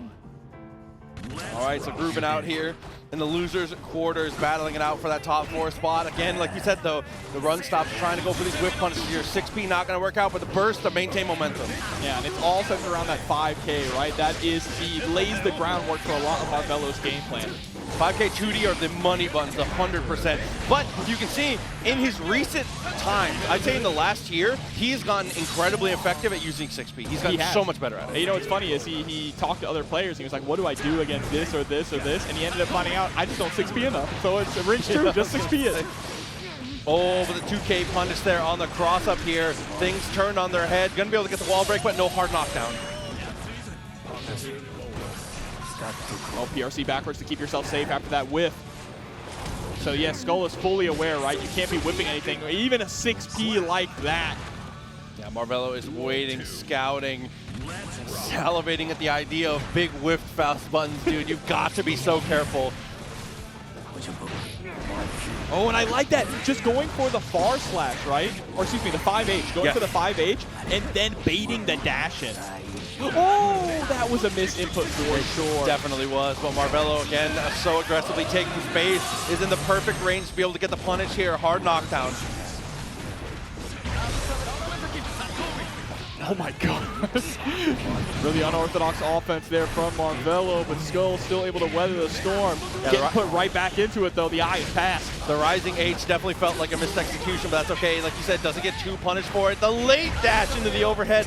Wall health is crumbling right now. Any hit will get the stick, and there it is. Yeah, Marvelo with game number 1 had a little bit of a fist bump there as well, starting to feel himself. Yeah, he's definitely a player who likes to, he gives himself pats on the back, which you definitely need to do. You gotta stay active. You gotta be confident. Whether you think you can or you think you can't, you're right, jobber. Exactly. Wise words. A wise man told me one day. So the projectile once again, Mini Faust is continuing to be the strongest fireball in the game. Finally comes through and interrupts. Also one of the strongest bursts in the game too, and there's another whiff punish from Marvelo. Keep an eye out, because that's going to be the name of the game. Whiff Punish Central. Banana peel in the pocket, though. Gets the sweep. Mix, mix, mix. What comes next? Uh-oh. Yeah, YRC, I like it, but still, look at this. 100 meters sitting here on Skull's side. Marvelo just taken up to the wall. Oh, no! But drops the close slash. That's really unfortunate. Still in a good position, though. Oh, maybe not anymore. Great backdash to get away from the Commando there. Distance close. Skull with a great overhead block and still has resources to play with. Uh-oh. Is that enough with the OTG? No, we got to get one more hit here. Oh, but the Sables have turned, and now it's Skull, who's in a really compromised position. Jumps over the 6K, but still gets stuck. I love it. First comes out. Oh, and Mini Faust, the hero we deserve, comes out and makes Marvelo second guess, has to go for the triple jump, but gets air thrown out of it. All of that coming from Mini Faust controlling the ground. My son saved me in the neutral. The RNG gods coming through here for Skullduggers. Now riding that momentum. Look at that. Counter hit confirmed. Half of Marvelo's life is already gone. And now it's just item after item in your face. And it's just not getting any better. Has to spend the burst. Gets the 2D though. This could be the turnaround. Gets the cross up as well. Yeah, all the way to the wall with this.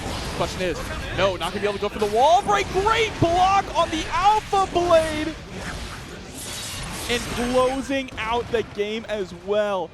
That was clutch there from Skull. Knew that since he wasn't fully in the corner, wasn't stuck up against the wall, just immediately thought, okay, here comes the Alpha Blade, I gotta react to it. 100%.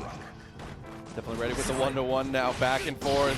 Guilty Gear Strive continuing to be a spectator sport. Tries to swing for the fences there, but not quite gonna happen. Mini Faust ignored. Bomb, not quite there. And there's the guard crush, send out the Afro. That 6-8 to stop the jump was so ridiculous, and all of this is because of it. Gets the hammer as well. Skull is playing on another level. And that's a perfect there. Skull really starting to get into the groove of things here. Marvelo's got to put a stop to it. Get that offense rolling. Committing Wild Assault is definitely a smart way to get in here, but unfortunately can't get anything after the Rekka's nice throwdown. Yeah, that just block actually ended up being a detriment to Marvelo, keeping him in range of the close slash from Skull. And just standing on Mini Faust. Able to jump over and not activate him. What are we paying you for? 6P gets him again though. Here he comes. Oh my god, he is just avoiding Mini Faust at all costs. He is ridiculous at that.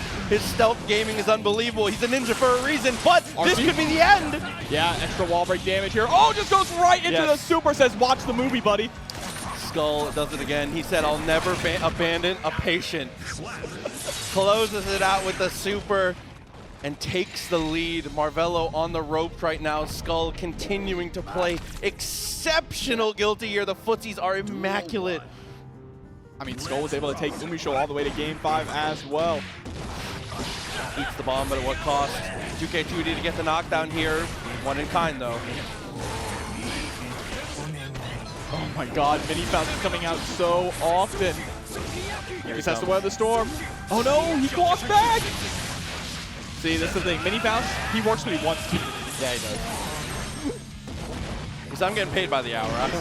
I gave you enough value. I'm on break now. That's because he's getting eaten. He doesn't like the working conditions. Gets the OTG here. Clone to be able to maintain pressure. Marvelo swinging back, though, not dead yet. No, yeah, too much scaling on that super there. But chip damage is going to be a factor. Alpha Blade, real quick, able to scratch out the round. But now can we get the game? Can we take it all the way to another Game 5 here at top 8? Oh, what a poke there. The punish. And now has Meteors pocketed. What's the plan here? We're thinking of something dastardly for sure. I think, yeah, there it is. Finally comes out. I think Skull originally wanted to try and get a wall break and then get Meteors post-wall break, but forced to spend it there to keep the corner. Mini Faust saves the day, gets another one. Mini Faust into Meteors. Oh, he saved him! Saved him! He tried to punish the Meteor Star, but Mini Faust coming through clutch. This item RNG is ridiculous right now, and he's playing so well around every single one. He's even playing well around things like Banana, right? Standing right behind the Banana and tossing out items because you can't really run in and punish him. Bros on the Diddy Kong stuff. Okay, dive kick works out well. Max meter for Marvelo, but will you get an opportunity to spend it? BRC backwards just to get a mental reset. Yeah, and you're forced to hold that even after the DP. Great block on the Alpha Blade as well, but the 2K comes out. No 2D though from Marvelo, waited just a little too long. 2K, 2D, Mini Faust again. How many times does half the guy have to show up? How many times do we have to teach you this lesson? Max meter. Oh my god! No, no, no, no, no! Bombs for days! Just tosses it again! And Mini Faust coming through one more time! Oh, the Afro Love Bomb looking good. Tab blocks the dust! Mini Faust makes him drop it! Oh, and he gets the throw! But it's not going to be enough! OTG does it! The OTG is just enough. Oh my god, Skull gonna be claiming that spot into the top 4. What a set. Obviously, amazing play for Marvelo, but Skull on a different level right now. It is rare to see a Faust not only have that good of RNG, but even on the polls where the items aren't that good, like you said, still had the perfect idea for everything. Spacing around the banana peel, using the hammer in the most effective places, just genuinely out of this world. And one of the things I love too, which I don't see from a lot of Faust players, was anytime Mini Faust was out, he made it a point to stand on top of him and follow him, right? Unless he tossed him out and Mini Faust walked away and he was forced in a situation where he couldn't, he was always standing on Mini Faust even when throwing out buttons or items, because if he gets with punish, Mini Faust is activated and is going to cover his ass. He's a moody guy. So sometimes he just does what he pleases, but that's okay. We work around it. Skull doing an amazing job. Top 4, well-deserved. We'll see more of that very, very soon, hopefully. But for now, we're heading on to the other side of the losers bracket. Yes, and that's going to be Crescendo up against Sidvictor. Now we got to play the musical chairs of which character is Sidvictor going to bring into this matchup, right? I think that's also going to decide who Crescendo brings in, right? Whether it's going to be sticking with that Giovanna, who worked out really well, or it worked out really well throughout the bracket here. Yeah. Or if it's going to be Bridget. I am expecting Giovanna Gold Lewis, but I could see that. it can go other places. I could definitely see that. How do you feel about Slayer with Giovanna? Do you have a strong opinion? I mean, I think Slayer. I think he's got like maybe 1 or 2 bad matchups, and I don't think Giovanna's one of them. That's super fair. I respect that. But he not necessarily that he steamrolls a lot of characters, but it's mostly even against a lot of players, right? The thing about Slayer is every matchup is even in the face of a counter hit. Slayer is so volatile that if you're not really on your A game, he will just blow you up. Yeah, that's what we talked about like in Street Fighter Season 1 Marisa. When you have risk reward that's that skewed in your favor, it doesn't really matter if you can't find any hits. When you do find that hit, it's gonna. That is actually the perfect analogy of who Slayer is. He is Season 1 Marisa in this game, in the world of Guilty Gear with Guilty Gear mechanics, right? Always Obviously, has been. He's got a little bit more mix-up than Marisa because he has pretty strong left-right mix-up. That's where he really excels. But we're not going to see any Slayer. It is exactly like you called. Gold Lewis versus Giovanna, as long as this isn't a button check. Hopefully getting straight into it here. Definitely excited again for both of these players, for everything to come together. DreamHack Atlanta, Day 2 was incredible. Day 3 going to be even better, but a button check before we get started. It is. And there's the gold burst right back.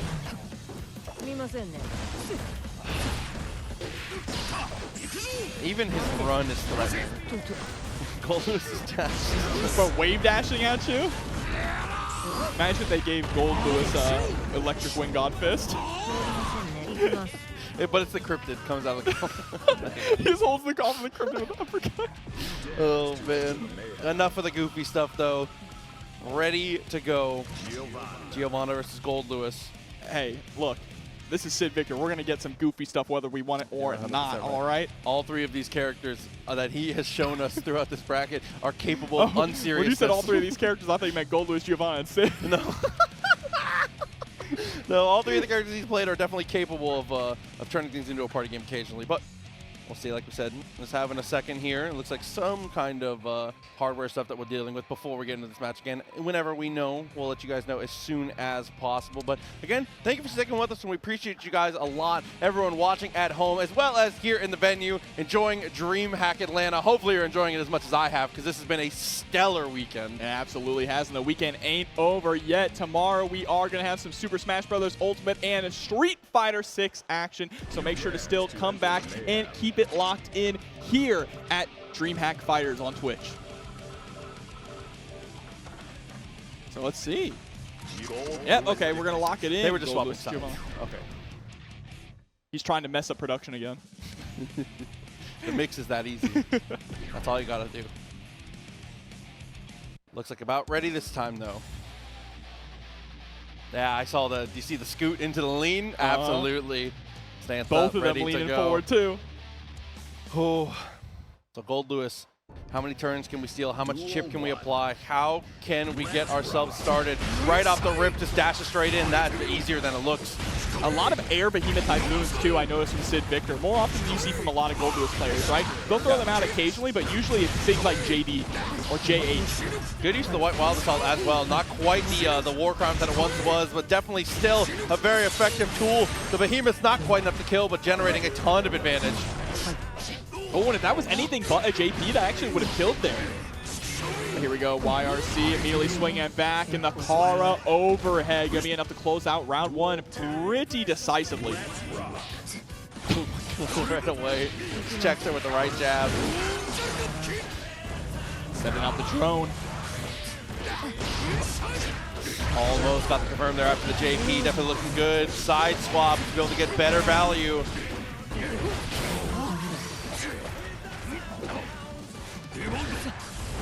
Oh, it's scooped out of the skies. Very clean. There's a close watch. YRC comes out.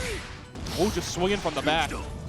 Unfortunately, the Behemoth hits in a way where it sends him full screen, but it doesn't matter. Sets out the drone, is able to close the distance.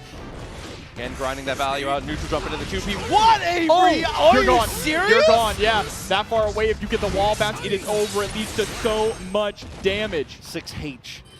Jesus. H, From so far. The H stands for Hoss. Duel 1. Let's rock. Oh no. Straight with the jump in here. And because of how high it wasn't a comfortable place to burst. Uh-oh. Uh-oh. Yeah, stuck between a rock and a hard place. Uh-oh. Which one's which? Help me! No! Dead again! The Behemoths just don't stop! And look at that, all smiles. Ain't no smiles there on Crescendo time, though. And this is a nightmare! And unfortunately the cries for help here for Giovanna not helping out. Burst to maintain momentum. Drone comes through. And nice punch off the push block though. It's like the worst advice ever, but to beat goalers, you have to be brave. You have to be brave. Sometimes you gotta swing. And there we go, hard knockdown here. Crescendo able to get the life lead. Tries to go for the low, but the YRC comes out. Nice block with the overhead.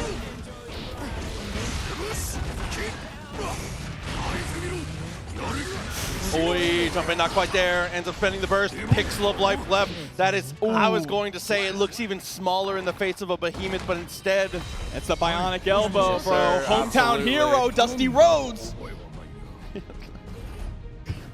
had to do it to him. They are from Atlanta, huh? Yeah, Yes, they're from Georgia. They're Georgia boys. I forget. But all the roads. Ooh, 2 games straight here. And like you said, all smiles. Wild Assault able to generate some amount of advantage. 2K into the Behemoth, though. Not too worried at all.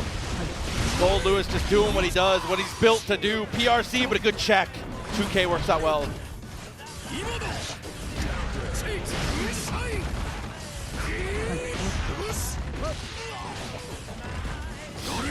Sneaky on the jump over. What a JP. Oh, here comes the dive kick. Gets the plus frames there. White Wild Assault, like we said, while it is still a good tool, not nearly as egregious as it once was. Reversal timing on the Behemoth, though, and you just die. Yeah, you're a goner. Absolutely smoked.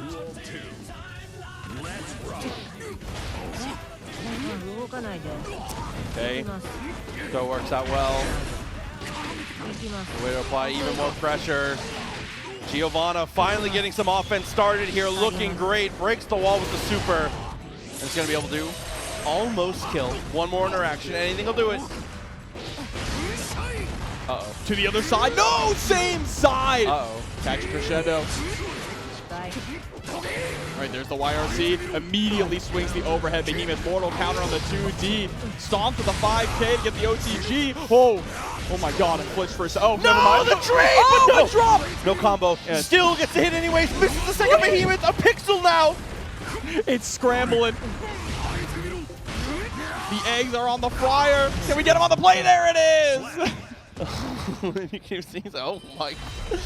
Finally manages to generate the chip there. Even if you find a way to build some separation, max security is available. Yeah. So, I mean, It's gonna be Skyfish, the drone, there's so much you can do to end that round, even if Giovanna somehow manages to create that space. Yeah, it's just a little too much to handle there, but Crescendo putting up a valiant fight. Gold Lewis, you know, even in this version of the game with White Wall Assault nerfed, we've learned that that doesn't mean that that character is dead. He still has all the tools to succeed, and it just means that White Wall Assault has to be used with a purpose now. We said that the whole patch. We were like, if you take it away, he's still fun. He's still good. And now He's here still we good. are. He's still here. He's alive. His toolkit is too suffocating, and he generates too much value per interaction to not at least be relevant in the battle. I mean, there's no way. The truth is, for Season 3 Gold Lewis players, is if you were nothing without White Wall Assault, you didn't deserve to have it at all. All right. I 100% agree. You're so right. But with that, we have secured our top 4 now, which is going to lead us into our winners side of the affair. So now, winners finals, and 2 players that not only have played a ton together, but have continued to be in this upper echelon. UMISHO and Razzo facing off for the winner's side. Yep, and that should be Slayer versus Soul. So it's going to be a really exciting matchup here, a real slobber knocker. to say the least. Definitely going to be beating our chest for sure. Excited to see rip my I'll say between the two characters that are so good at being able to generate those counter hits, get great mix-ups, and just the damage is unbelievable between the two. Yeah, this is a fun matchup to watch, though, honestly. Traditionally, Soul is pretty good against Slayer, though. He does a lot of what Slayer does on the damage side, but has more options and more tools to really move around in neutral and different ways to approach the opponent. And also having access to that DP, we know UMISHO is a wizard when it comes to DPs, right? DP RC being gone isn't going to stop her. Going to keep throwing out those SDPs for days, so we're going to see how Razzo is going to play around that. A lot to unfold, a lot to talk about here, but we can talk all day. It's all about seeing it in action. Winner's side finally upon us. Time to get it rolling here. Game 1 starts now, and right away, dash up 2K2D finds the knockdown after the revolver, all the way to the corner. UMISHO understands the assignment. Overwhelming offense. Smother this character and don't allow them to play. And already pressing in all the right places, but the cross up there doesn't quite work out the way we planned, and that's what you were talking about, do not swing in the air. Yeah, no. If you're going to jump out of anything that Slayer is putting on pressure on you, you can't swing. Just turn into a green bubble. Staying just outside of the 2H range. That's UMISHO understanding the matchup, understanding her ranges, and that 6S is going to reach further than 2H. 2K2D doesn't find the mark. 2K2D in response on the other side manages to get to jump out in a great backdash to avoid dealing with the guard crush. Oh, the toss back. No OTG here. Fakes out the cross up with the dash. I like that a lot. Also didn't want to put yourself in a compromising position in the corner. Now just harassing +4 with that far slash. Season 1 Soul. Oh, but the JD's throwing it back. He said throwing it back to Season 1. Let's throw it back a little farther, even more. Ugh.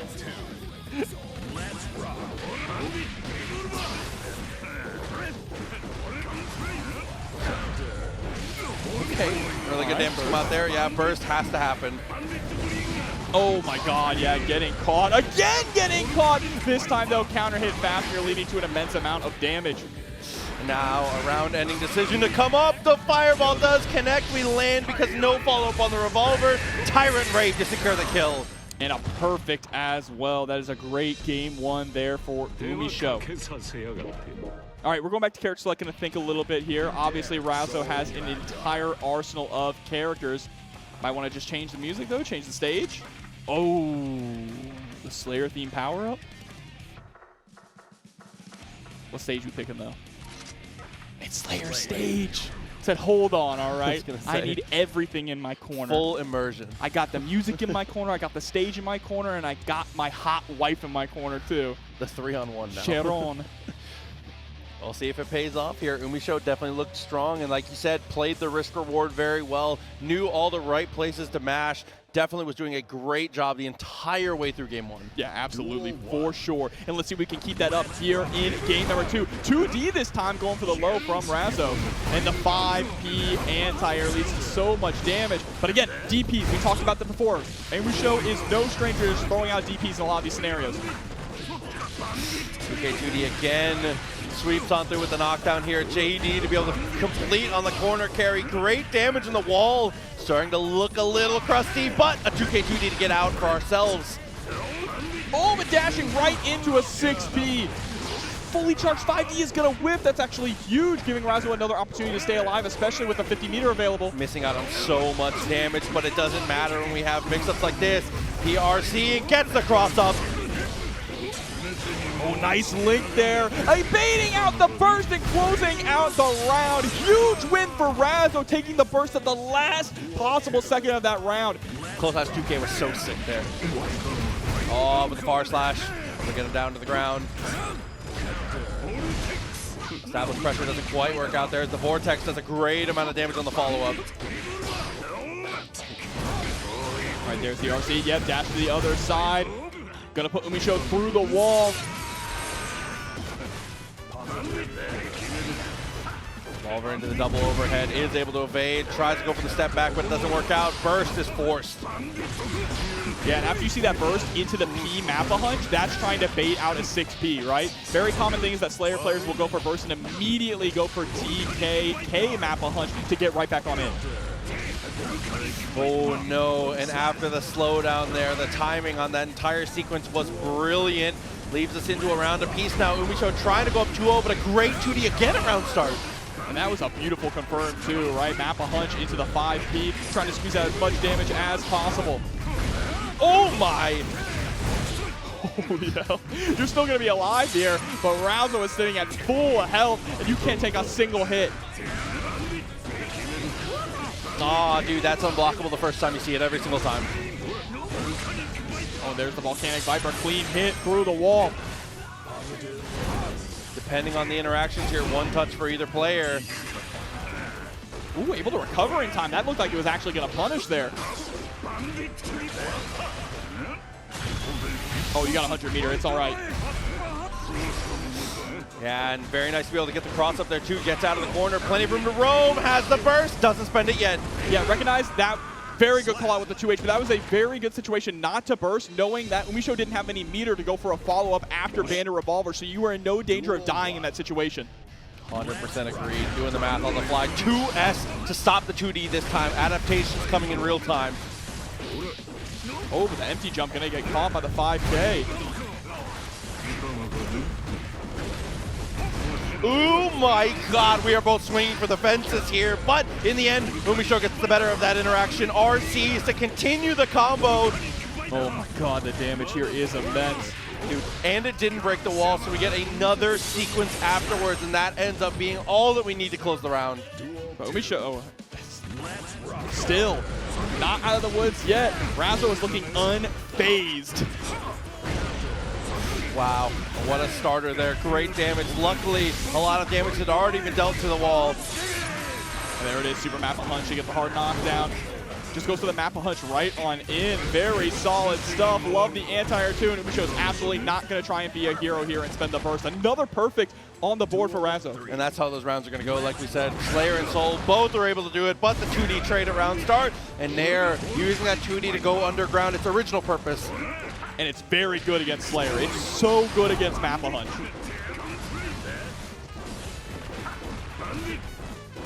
Okay, Bandit into nothing. Yeah, Razzo respecting that because of the 50 meter that was available. Oh man, falls down, is able to get the double swing, throws out of the dash attempt. Oh, there we go. The bump ahead, but gonna get caught on the other side by the 5K. Another really solid thing about Soul in this matchup is having a 3-frame button to catch potential cross-ups from Slayer. It's huge. Oh, still in the hit stun. Still in the hit stun. First world problems, 2+. Couldn't quite generate what we were looking for. Unfortunately, the throw does not. I was gonna say, oh man. That's a real knee slapper. 2-1, UMISHO on the lead right now. Great 5K though to be able to get the answer. And baits the DP. Oh yeah, Factor coming through. Slayer with a guard break of his own. Excuse me, Soul. Good punish there, not letting that run into the turnstile go astray. 2K 2D and the cross up the boot. Ooh, drift down BRC into a really clean forward dash as well. Just a cross up to the other side. Razzo trying to take this the distance. There it is, OTG after the bump ahead.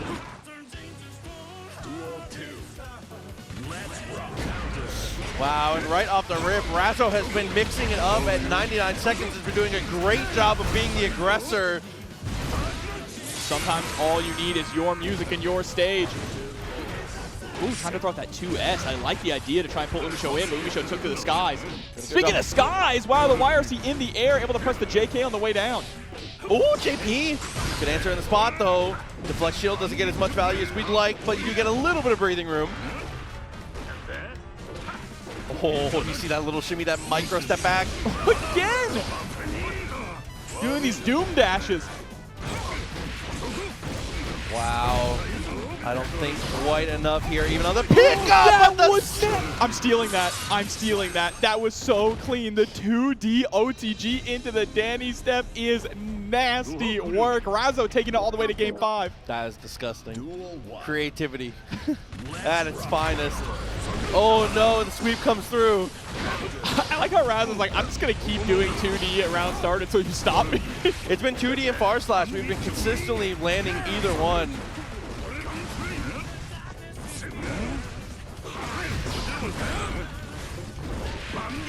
Oh, a touch too far for the far slash there. RC and uses the Grand Viper to close a lot of distance. Oh, behind the back, JK. Wow! Scooped out of the dandy step. Where are you going? Gonna recover in time here? No! Oh my god! Gets taken to the wall from help. bad to worse. Razzo gets the BSU. Oh, but the slowdown, and UMISHO gets the punish because of it. Set point. Razzo's got to dig deep for this one here. Pretty even on burst. Razzo with the slight edge, but still not going to get burst back until we've taken a lot of damage. Oh my! Perfectly spaced, but still gets the punish afterwards. That could have been way worse on that whip throw. And that's actually way worse right there. Getting your soul stolen. Deep like shield is thrown. But Razzo not out of it yet. Again, all Slayer needs is a counter hit in a dream. You're going through the wall. Take it for a ride. Look at the meter though. UMISHO liable to do something crazy. Still has burst as well. DP is blocked. We spend the burst. We have the resources. This is really risky here for UMISHO. RC, too far away to actually get the punish. Oh my god, the shimmy there.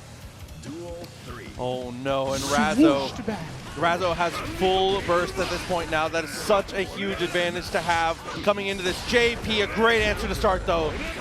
Yeah, but when you're going to spend the burst, there it is after the gunflame. Knows that. No. Oh, again with the whip throw. Razzo's having a difficult time measuring the distance. Definitely looks like it, but Hand of Doom. it's finally working out.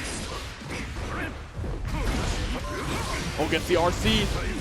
No, not able to get the wall though. Stays mid-screen. This is still scary. UMISHO sitting at nearly 100 meters. Spent something before the YRC. Still has an RC on deck. Oh, tries to delay, tries to get to reaching. All right, the meter's gone here. Razzo has an opportunity with the wall split. Here comes the super. That should be enough. Razzo not getting the kill. A magic pixel remaining. And burst is available now. We can be very aggressive waiting. on something here. Just waiting for the meter to build up. So smart there from Razzo. Don't engage. You have to move forward though. You have to build that bar. Oh no! Counter hit. Not gonna be able to follow up on it. And just about to get burst as well here for Razzo. It's all coming down to the wire. One more touch as either of them needs. Both of them have the burst. 2K connects. Not enough to kill. Wild assault to try and take the burst. Anything will do it. RC double overhead with the JP. UMISHO moves on to grand finals. Wow, sneaks in the double overhead. A sick follow through to be able to finish. What a set. But UMISHO is the one to move forward, like you said. Winners bracket, winners side, grand finals for UMISHO. I need a breath, bro. I'm not okay. I'm not okay. These are stressful matches. So many of the matches I'm so glad here. we're at a standing desk because I would be going crazy in a chair right now. It gives me too much energy at a standing desk, all right? Too much energy to be able to move around like this, but so many of these matches have come down to the wire in Game 5 in scenarios like this. I cannot believe that Super Marvel Hunch didn't kill. I know. That was the most magic of pixels I think I've ever seen. I don't normally say it, but that is like a guaranteed pocket emptier on Will It Kill. No way. Yeah, no way. That's a guarantee. That's a layup. That was, you would talk about Slayer big damage. I mean, look, Slayer's fine, guys. He's fine. Put the next I see match people on. saying Put nerf the next Slayer match on Twitter, but Put he the is next match fine. on. Couldn't even win. Couldn't even beat low tier Soul, all right? But obviously we're going to be moving to the loser side of things in this top 4. This is the hot seat, like you say all the time, Proxy. I love to say it. I love to remind everyone, this is where the story is written, where our bracket unfolds, where someone can potentially build up the momentum to be able to get into that spot. And we have 2 fierce competitors up here in this top 4 to potentially be able to make that run. Absolutely. Ooh. Big fans. Absolutely big fans. Some fan favorites here. I mean, Sid has definitely been putting on a show for everyone here. Absolutely. But Skull has been on fire. And we love to hear that energy from the crowd. Again, thank you so much to everybody here at DreamHack for being so wonderful. And What's that? I can't see it. Focus. It's Golden Lewis. I love it. Imaginary technique. I was going to say, but it has to be the Behemoth drone. Typhoon. He has the drone in his hand. Oh, yeah, absolutely. Oh, man. Sidvictor, like we said, crowd favorite coming through. Love to see it. Whew, man. It's been a lot. It's been an emotional roller coaster that we've been on, and we're not even close to getting off. Sidvictor and Skullduggers. It's going to be a good one, and this is an interesting matchup too, right? Yes. I honestly feel like this matchup maybe not the best for Faust. Faust has to be very careful about jumping in the air and throwing out the love bomb because you don't want to be trading with things like 268 Behemoth Typhoon, right? Trades are not fun at all. And Gold Lewis, you know, big body character, doesn't have a double jump. It can be difficult for him sometimes to get around just the swath of items that Faust can throw out. Yeah. So it really is going to be for Skull about establishing that early lead and controlling that space, not allowing for Gold Lewis to push his way in. That's if we're even playing Gold Lewis. Yeah. Because we might just pick ABBA That's true. and rush you down. But depending on the sequence of items, things can get extremely out of hand very quickly. And it is 100% random, but Skull has extremely good RNG. Well, look at that. Look at that. You see that face? He looks like he knows something that we don't. A little diabolical there on Skull's side. I was going to say. Oh, man. But two players so well deserving of this top four. One of them going to be able to claw their way onto the podium and potentially write a story for themselves as DreamHack Atlanta continues with this bracket. About ready to go. He's smiling. He knows They're something. both in such a good mood. I love it. I love it. Look at that. Look at that face. He knows something that we don't know. Looks like we're getting into a button check. Before we go into it, though, are we whispering? Okay. Keep your secrets. It's fine. Let's rock. Guilty Gear ASMR here at DreamHack Atlanta 2024. Nice button check. Just walking on up. I like it. Yeah, he's got to answer his text, all right? He's a popular guy. Absolutely. But as we've said, an expected very back and forth match, hopefully down to the wire. Stop. I hate it. Ooh. All right, time to get this officially started here again. Loser side of the bracket, the hot seat. Winner moves on to face Razzo. Is this going to be the moment for either of these players? As we said, it would be a hell of a story to see either of these two make a run, and the first step in that journey is right in front of you right now. Both of them have had down-to-the-wire sets to be able to get into this position. Your stamina has to be drained at this point. Yeah, absolutely drained. I mean, look at Sid. Sid having a difficult time figuring out who to choose, right? Opts to go here with Goalless. That's right, DreamHack. Make some noise here. Whew. Sidvictor, Skullduggers back into it again. Losers, semis, top four for a place on the podium and a chance for greatness. Getting started right away with the 5K and is able to get the sweep. Oh, and yep, utilizing White Wallace all to good effect, right? Obviously, it is negative on block now, but if Faust is sitting there throwing out items, you can get right on in. Nice 5K again, shuts down the drone. Yeah, confidence is key in a situation like that, to be able to get the poke straight over it. And really smart to go for the Scarecrow to make sure that you can pick up the trumpet. Overhead attempted, ends up dropping down, not quite going to work out though. Afro applied, Gold Lewis doesn't carry, so it's fashionable. Oh, scooped out of the skies, tossed to the ground. Oh, and landing on the drone! Oh no, you're dead! Yeah, depending on how this goes. Can we get some Fs in the chat? Yeah, I was trying to have hope. No, that was a fully churned down with the system. Listen, big damage from the youngest man alive. Gets the knockdown there with the Behemoth. Just blocked the IBFD, does buy you some room. But Sidvictor with a great reaction to the jump in. Oh, and there it is. 5D, not able to quite get the pickup though off of Mini Faust. And harassing with Behemoth Typhoons here over and over. There it is. 5H gets the toss. Just enough room to toss out an item as well. Oh, and gets the poke, knowing that the drone wasn't going to be active at that point. Able to get the swing straight over it. And again, the footsies have been immaculate. I love the 5Ks that we're seeing here from Skull. Measured so perfectly. So many of them are counter hits as well. Oh, and Wow! What? Using the explosion of the bomb to cover your teleport with the scarecrow. That was so genius. But two incredible, I was going to say, two incredible instances of defense and reversals in response from Sid, but not quite enough still. Skull takes it to the final round. Full burst is available. Now I know why he was grinning before the match. Because that was diabolical. That's what he knew. Oh no, full poke from full screen, pull him in, send him back out. Yeah, not quite able to get the clean hit, unfortunately there. Just crawling underneath the Skyfish, saving all that meter and that health. Ooh, backdash 5P, definitely looking good. Meteors blessed again by the RNG gods. Optimize the combo here with the PRC, not quite enough though, a pixel. Just jumping out of the way of the White Wild Assault. Beautiful backdash there on the Behemoth Typhoon attempt too. Oh no, but it doesn't matter. He has a question for you, and because the Meteors were pulled, Meteors in combination with any amount of bombs, I feel like was just a checkmate there. Yeah, it absolutely was. There was nothing there that Sidvictor could actually do, except hold FD and pray that you have enough meter. Oh, but as we've said before, the double-edged sword of having multiple characters, it is going to be the ABBA swap. Stare down. So are you sure about that? He's asking. He said, "What do you think?" He pointed at the crowd. Never mind. Hey, He no, doesn't hear coach. from them anyway. Says Ah, coach. back to it. I like it. I like it. I like it. Yeah, I think sticking out with Gold Lewis at this point is a smart idea. It's not necessarily a bad matchup for him against Faust, right? You just got to be able to get in and establish that offense.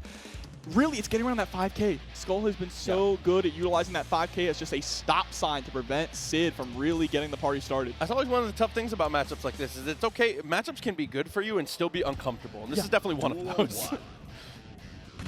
All right, round start scenario, trying to swing with the backhand there. Throws horseshoes on it. Perfect evasion of the drone the entire way through. Oh, that's going to set the Afro on fire, too. Bro, Huge win there for Skull. Just keep tossing out items. Oops, all Afros when it comes to the item pulls so far in this game. Oh, what a trade. Sid definitely happy about that one. Empty jump into the throw. Has Skull right where he wants him, but we go for the super jump into mix. And Sid had the read, but unfortunately Gold Lewis, those little legs can't quite take him fast enough to get close the distance. I think we're FD breaking. Yeah, not even FD breaking, just normal stop there. Able to get a clean punish. RC, not gonna be enough? No, it is. All right. Just enough, poking him straight through the shoe.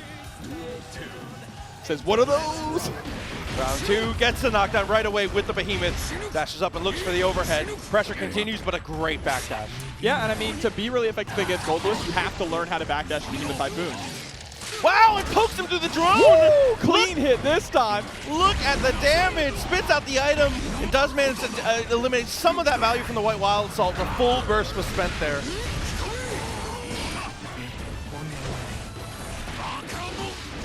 All right, headbutt. Oh, you're dead. It can happen in an instant. No one is safe. Duel 3. He carries around the coffin for a reason, all right? If it was me, I'd say, just open it, I'll get it. Oh, overhead worked out well. Goes for the super jump, very smart to avoid the bomb. No explosion to get in the way on this one. Eats the weight. Ooh, and the close slash counter hit. That's huge, spits out the weight there. Ooh, it gets the wall slide into the 6H to break it. Clean work. Doesn't kill though. Oh, the little homie, my son, left away, but Skyfish is great in that spot, knowing your opponent really wants to throw the item, but the super in response had the meter to RC. He ran full screen into the super. And that is clean. 2 games for Skull. Just needs one more to move on. And he says, this guy. To losers finals. Maybe you shouldn't have pressed something. I'm so saying. Oh, dude, love to see them having a good time here. But again, as a competitor, this is one of the most stressful situations you can be in. Having multiple characters to potentially go into the bag for, having the thought, again, the double-edged sword of, what if I had swapped earlier? What if I did, when I swap, what if I had just stayed? Maybe I could have made the adjustments. There's a lot of thought that goes into this. Whoa, hey, that's not real. No time to doubt yourself, though, unless it's John. You know what they say? The wise man once said, hesitation is defeat. That's very true. I'm hearing murmurs from the crowd. As we're Yeah, deciding Johnny's not what we happening. want. That's fake. That's fake. I mean, he is top 5 in this version of the game, but that's fake. Slayer might be another choice here. Slayer still nodding, says, yeah. Slayer, ABBA, and Goldust, we've all seen, gets a point to the crowd and is going to lock it in. What? I respect it. If you're going to go down in a dandy blaze of glory here. But it might not be a downfall. We might be able to see the reverse 3-0 here with the power of dandyism. It is all up to Sid, and Skull's looking to cut it short. Dude, with the way that Skull's playing, I'm not sure what the answer is here, regardless of which character you go for. But right off the rip, tries to go for the 2Z on a little bit of a delay. Map hunts to close the distance, but we do have a bomb stocked. Oh, there it is, Blood-Sucking Universe. Gotta watch out for the universal counter hit. There it is. Yeah, burst, frame 1. Don't want to deal with that at all. And oh, Skull understands the matchup. Crawling underneath Mappa Hunch is a huge, huge win for Faust. It's a red flag for sure. Oh, but the pressure in the corner. PRC gets the hit, gets the finish. All of a sudden, maybe a little dandyism is all we needed. Yeah, things are changing a little bit here. A little bit of pile bunker. A little bit of dandy step. He said, what? 2H almost gets there, still applying great pressure. 5P not gonna work out for you. What happened to your life? All of a sudden, you're gone!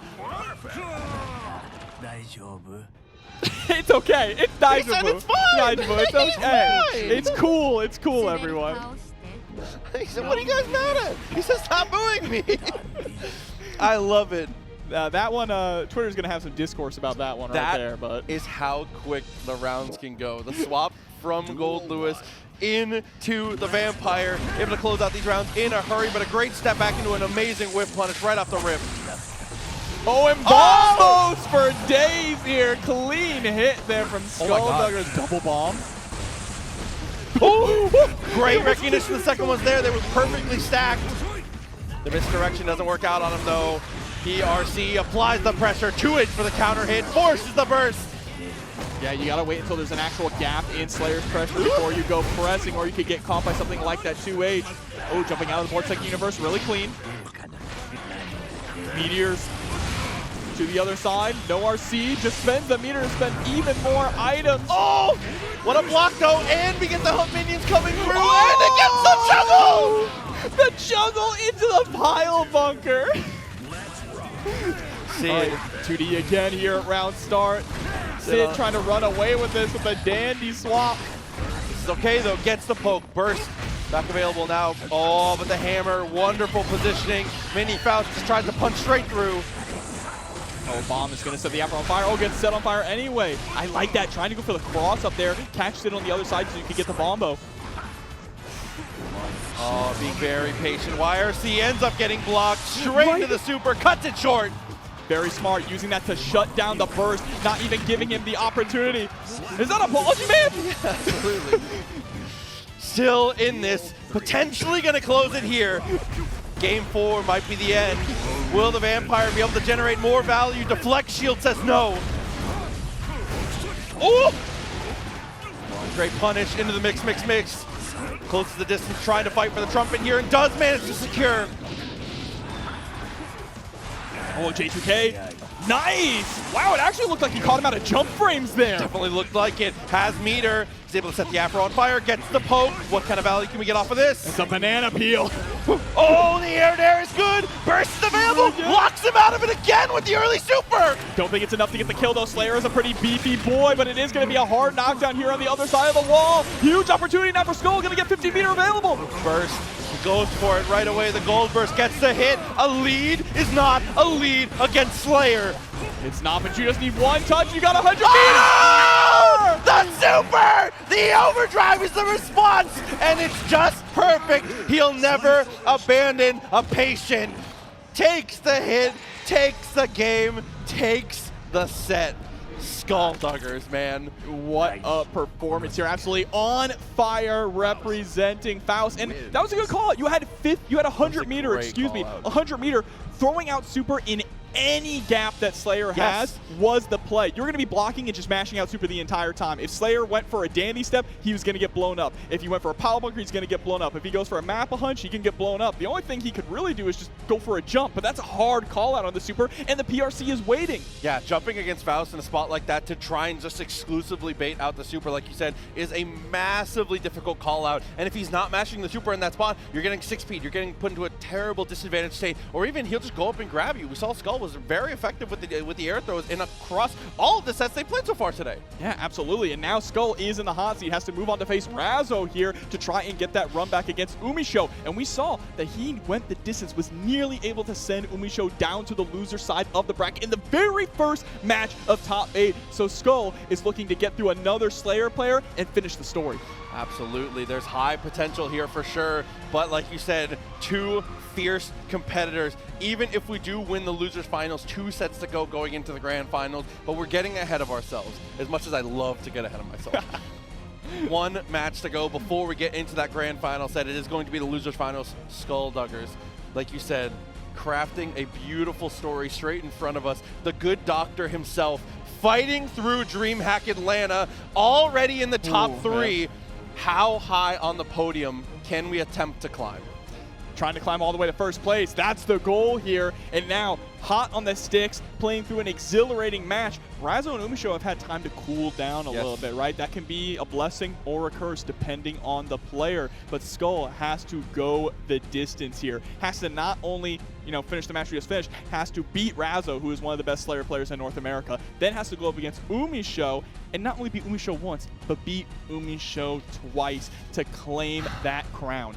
Listen, a lot of hard work is required, but nobody said DreamHack was going to be easy. Tons of players show up every single year here in Atlanta, in Dallas, DreamHack Summer, DreamHack Winter, all over the world, continuing to fight and vie for not only the prize money, but the chance to be crowned a DreamHack champion, something that is so difficult to accomplish.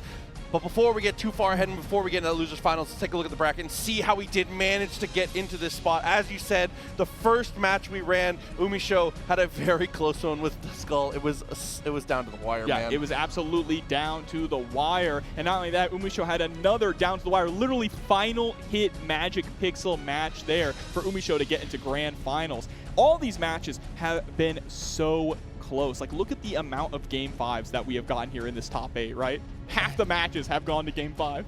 Dude, I mean, this is the TNS curse, brother.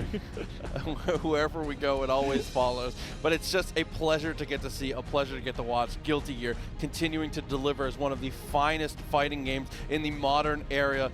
And like you said, so much more on the horizon. The 31st could not come soon enough. A balance patch, Dizzy, the start of Season 4. Oh, it's so beautiful. I can't wait to see how she plays. I cannot wait to see how she plays. I always thought she was the one character from Exert that was going to be really difficult to translate into Strive. So I'm super excited to see what the team over at Arc System Works is cooking up. I mean, her design is already phenomenal. Beautiful. Absolutely beautiful. And I want to see what's going on with Necro and Undyne. They look kind of weird. True, now. They definitely did. Something has occurred. Yeah, so I can't wait to see what that is going to be. I know you're a lore head too, so I know you're excited to get to see the story behind how it goes, man.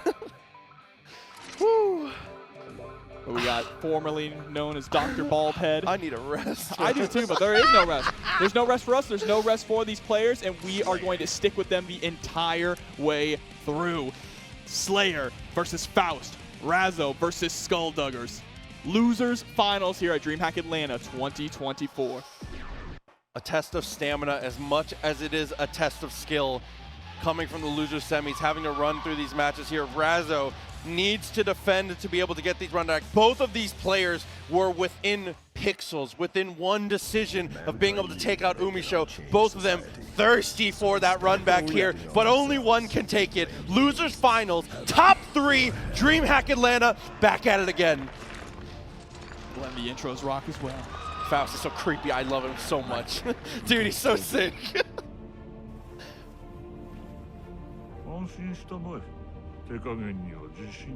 That's a lie. Oh, enough talk, enough intros. It's time to get into the match. Losers finals. All right, 5K to kick things off. Both of them being very respectful. Which is crazy, because think back to the other matches from Razzo. Razzo's been so aggressive at 99 against everyone. Yeah, just doesn't want to run into a knockdown there from Skull. Also just waiting to see, oh my god, Universe 2K into the 6K link. Beautiful stuff. There's the Super Mappa Hunch.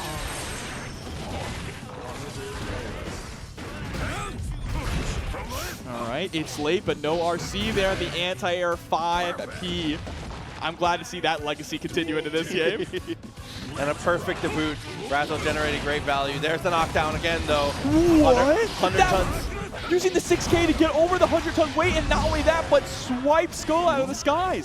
Oh, committed and tried to go for a big air throw read. Gets the wall stick, though. And again, your life is in danger. One more interaction. Skull on the ropes.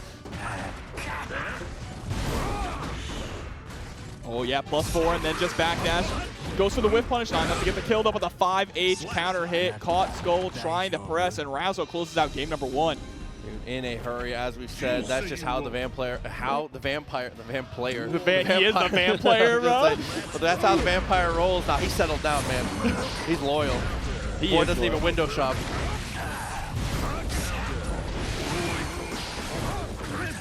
Oh, I like it. Trying to go for the 6B, right? The counter pokes coming out here from Razzo. Definitely a good idea, but hopefully it doesn't become autopilot. We saw it twice in a row there. It's a little scary, especially against Faust. Yeah, this time goes all the way in there with the Kara Mappa Hunch.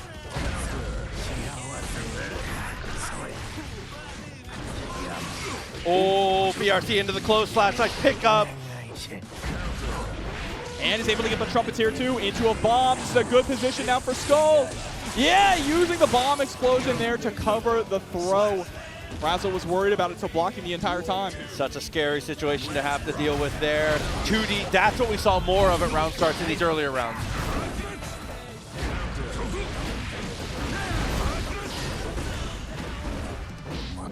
Or the 2P immediately into the mix.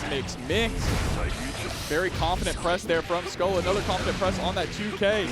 Reversal timing as well, was eager to try and get to the banana there. Pushes back into the bomb, looks for the command throw, not quite there, but a genius step back. Yeah, and has another bomb ready to go in the pocket. There's Mini Faust getting activated. From the skies, gonna get punished, and that was really great from Razzo too, recognizing that Faust does roll a little bit after recovering, so going for the forward dash to make sure you were in range for the close slash for the maximum amount of damage. Burst about to be back available here, dealing with the situation at hand. 5Ps mashes a bit to try and get some room, but the 2K 2D ends up being the thing to find the mark.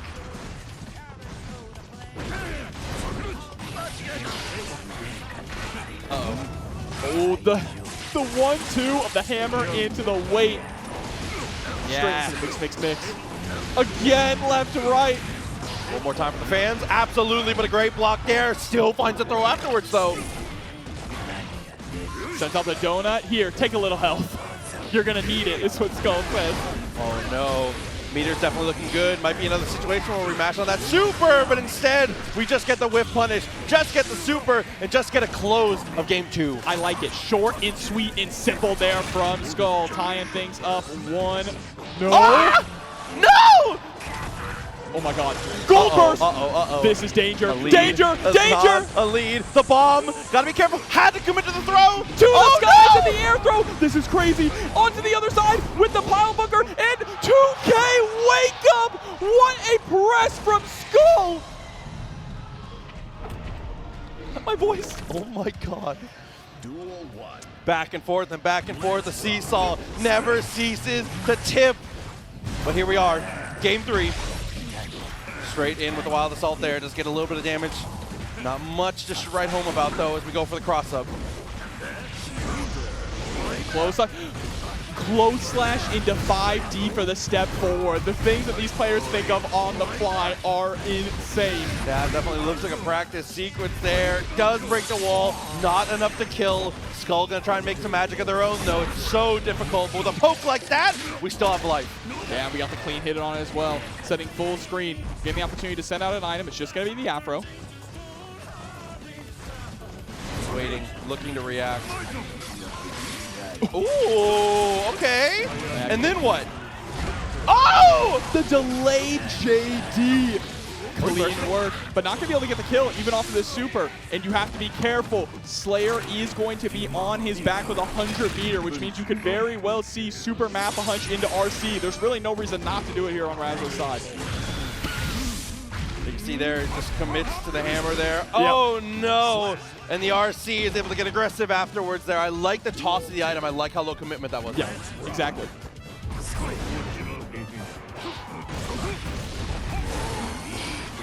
5P for the counter punish, ends up having to spend the burst. Flashes with the poke with the 6P. Not only that, but was able to cancel out of it, so was ready. MD buying a lot of good room here, but unfortunately it's not quite enough. What can you really do to get away from the vampire here?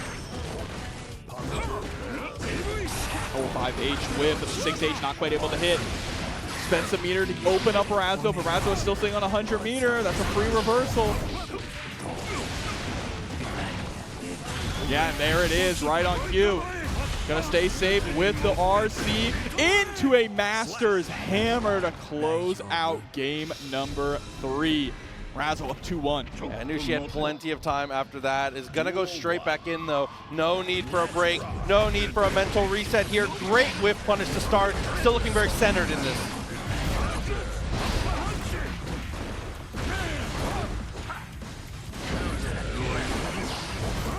Smart teleport there actually does avoid the burst, slides the afro and ignites it immediately. All the way into the corner as well. There's the counter hit straight into the super. Again, not gonna be able to kill. Slayer's got some decent health. The homies were on the way, but unfortunately they're a little too slow. Builds up the 50 meter here. How are we gonna spend it? BSU puts us in danger. Oh, but going for the Masters hammer there. Nice jump out from Skull, and that's the smart thing. Skull jumped, delayed to see what was coming from the Dandy step, and then pressed when he realized it was the Masters hammer. Oh, had another opportunity for the whip punish there. Is doing a great job of creating space for Razzo to whip in, but wasn't ready that time. It takes 50% for the trouble. Oh, the 5B. Uh-oh. Bro, it's going right up south. Oh, no. Unfortunately now trapped in the corner. Mix to response. Oh, trying to go for the snip, but gets caught in the air, spends the burst. Trying to be a bit of a hero here. I like that with another round to play and plenty of life left still in this one. You're going to build it back. Be aggressive. Play to win. Oh, but unfortunately, there's the throw on finally. The Masters hammer. Yeah, you can catch it right as it lands. No TG though. Missed out a little bit. Mix whiffs completely and doesn't get an ROC. Yeah, just an unfortunate scenario there in the mix. Wasn't able to get the block. Razzo looking to close the set now. Great timing on the jump, but a better dash under from Skull. Man, a lot of these mixes are really risky, but they have been paying off more so than not for Skull. Again, bomb after bomb. Tosses her back into it. Mini Faust gets activated. Another bomb behind. Looks for the instant overhead and manages to clear the blast zone. Yeah, because we were in the air, Woo! Skull didn't have to spend any meter to stay safe on the mix. Tries to go for a reset, but Razzo was ready with the back throw. The incident. No, corners herself though. Oh. You're still alive, right? Yeah, absolutely still alive, but it's gonna hurt. I'm just scared, man. Goes for the safe jump with the JH, yeah. Oh, first comes out. Skull was able to get it just in time. Scarecrow. The trade. What was the trade? Oh, it goes in Razzo's favor off the trade. It was a trade with close slash. That close slash has such a high reaching hitbox there. Oh, it was 6P. Okay, it was 6P. Like very good stuff. Wow, what a trade, but huge shout out Skull, an unbelievable run, so fun to get to watch and putting yourself in this spot, getting onto the podium, 3rd place, incredible stuff, but that does set our grand finals. It does, but I want DreamHack, please give a round of applause for Skullduggers and the incredible performance with Faust.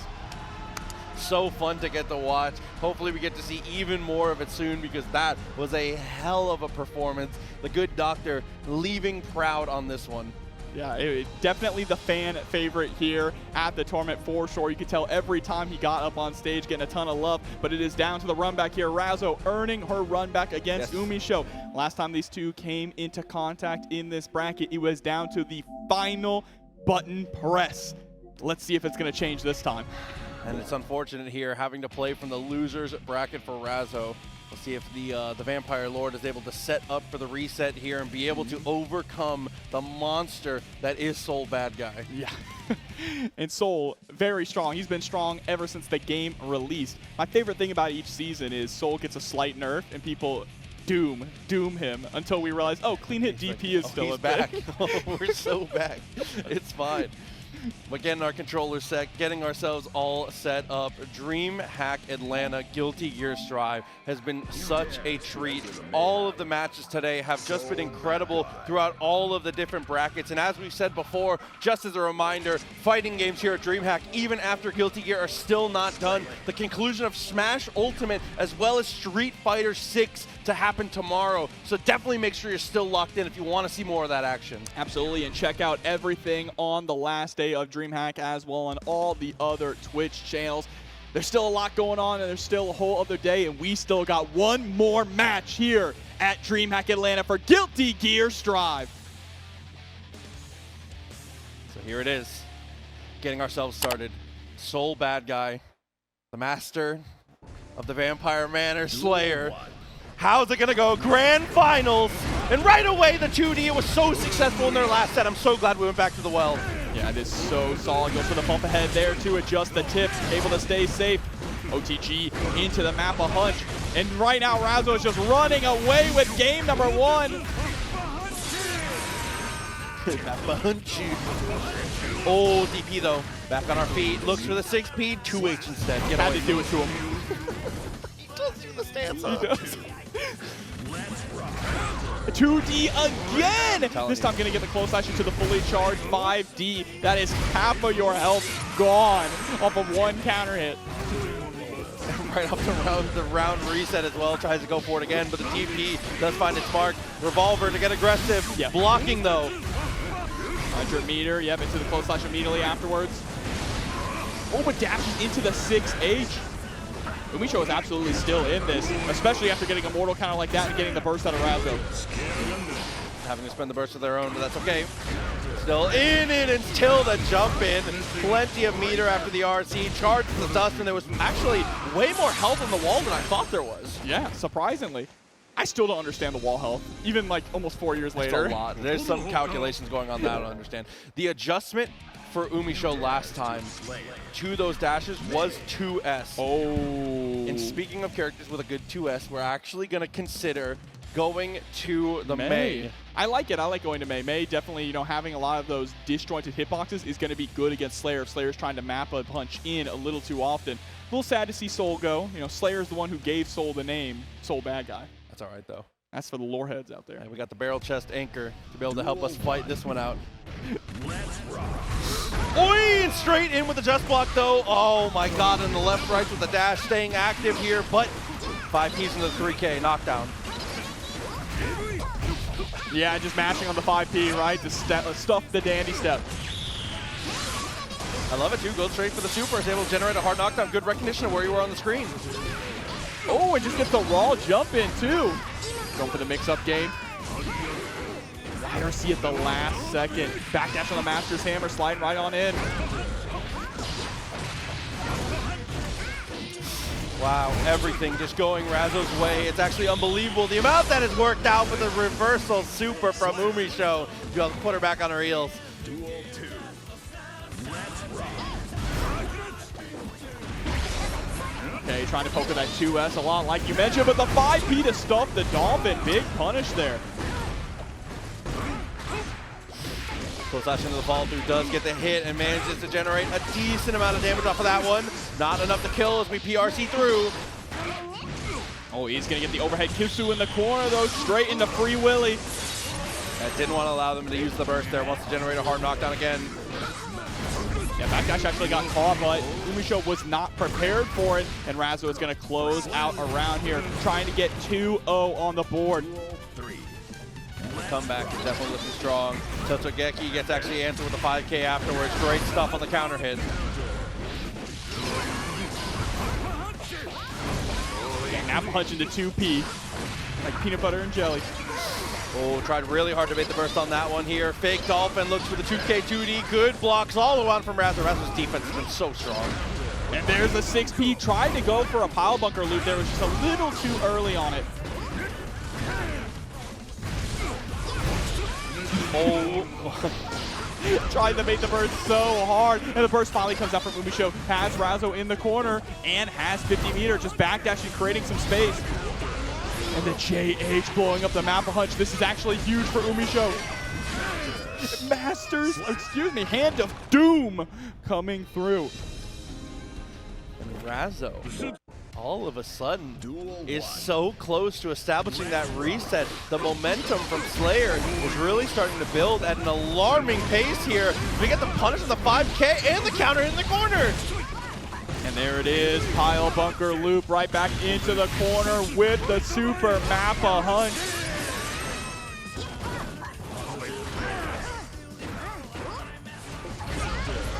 For that JH, utilizing those disjointed hitboxes here, that's what UMISHO needs to do, right? I want to see a little bit more 5H too, just a neutral. Definitely agree. Max meter here, you know what that comes next? Oh, I thought it was going to be straight into the super Mappa Hunt, but doesn't work out there. Holds on to the meter and might end up regretting it here, depending on how this goes. Just barely alive. Yeah, wow. Yamada-san usually does a grip of damage, but that combo went so long. And there it is, JH again. So surprised to see Deflect Shield instead of spending some of that bar there. Yeah. A commitment to the resources there, but, I mean, Razzo knows best. All that burst down, but I mean, you do still have a few games to give, right? So Razzo is not sweating too much, even if she loses this match. You don't want to give up that momentum that you worked so hard to build. Overhead dealt with. Toss right back into the corner. The pickup off the Master's Hammer, that was really clean. Going straight into the Bloodsuck Universe with the universal counter just to get the wall break. That's 100 meter here on UMISHO's side and burst. I love it. Matching the 5P once again. Had plenty of meter to be able to make it safe if it didn't go the way they were looking for. But now a kill to come through, certainly. No. Remember, Slayer has those vampire guns. Doesn't even have to RC there. That's actually really good for Razzo. Still having access to 50 more meter. And that's why, absolutely. And the Wild Assault to lock out the burst there. I love the idea, a pixel of life for both players. Oh, bump ahead, nearly gets punished from stun for a home. This is so, why does it all keep coming down to the wire, Proxy? One more touch and the 5K is gonna do it. That core strength on May. Definitely the war of the 5Ks between the two, because obviously Slayer, he's no slouch in that category. Nah, bro, that's a 90-degree angle. He has a Pro-Tac kick, the leg. That's the Ragna. That hurts to look at for me, bro. I'm not that flexible. I gotta like that. Close slash. Looks for the low. His backdash is there, but Razzo never out of it for long. Stays aggressive. Uh-oh. Oh, Dandy step into RC to bait out the burst. Gets the back throw. Stays same side. UMISHO thought that Razzo was going to try to put her right back into the corner, but instead, Razzo was going to put her into the next round. And this is reset point. Threatening to go into the final set here. What a low crust to start. Are you see the late Dolphin dash gets the overhead so deep. Oh, trying to chase up to the skies, but going to get caught on the way down. And the JH, that's the thing, is Slayer doesn't have like a really true, he doesn't have a run, right? He can only go for those dashes forward, which is why he utilizes Mappa Hunch so much to close the distance. But UMISHO is constantly backing up with JH to cover that. Oh no. Not able to cover this though. Here comes Super Mappa Hunch through the wall, and we still have enough meter to go for a mix-up. Oh, what the throw with the RC! Razzo wasn't expecting that. I was expecting an RC from Razzo in response. Yeah, it definitely was. But now, around a piece, UMISHO trying not to go quietly into the night here. Burst still available for Razzo, though. Oh, a little too late on that 6H. But that's fine. Gonna get another opportunity, this time with a much better starter. The counter hit, close slash.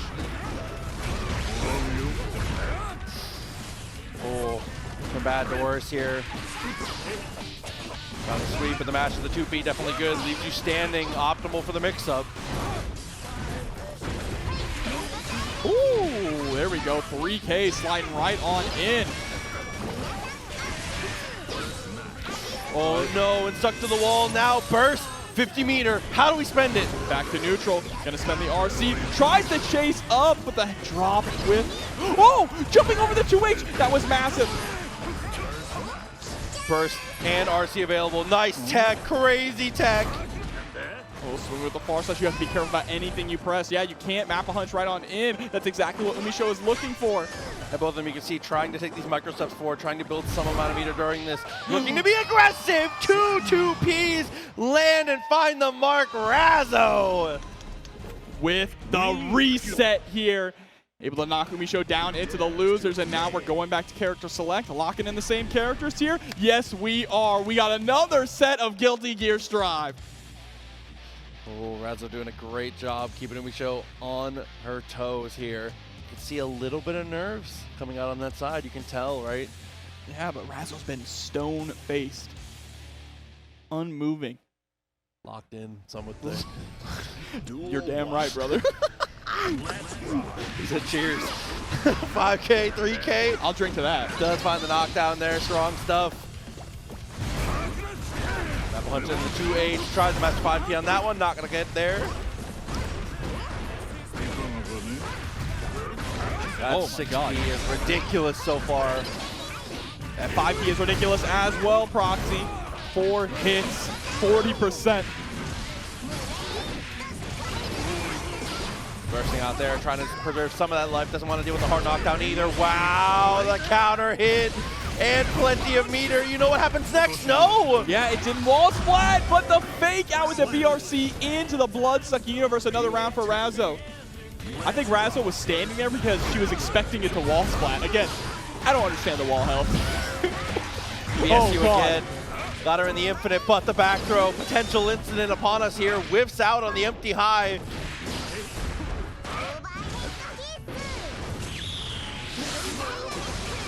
Broken straight through the wall, hard knockdown incoming.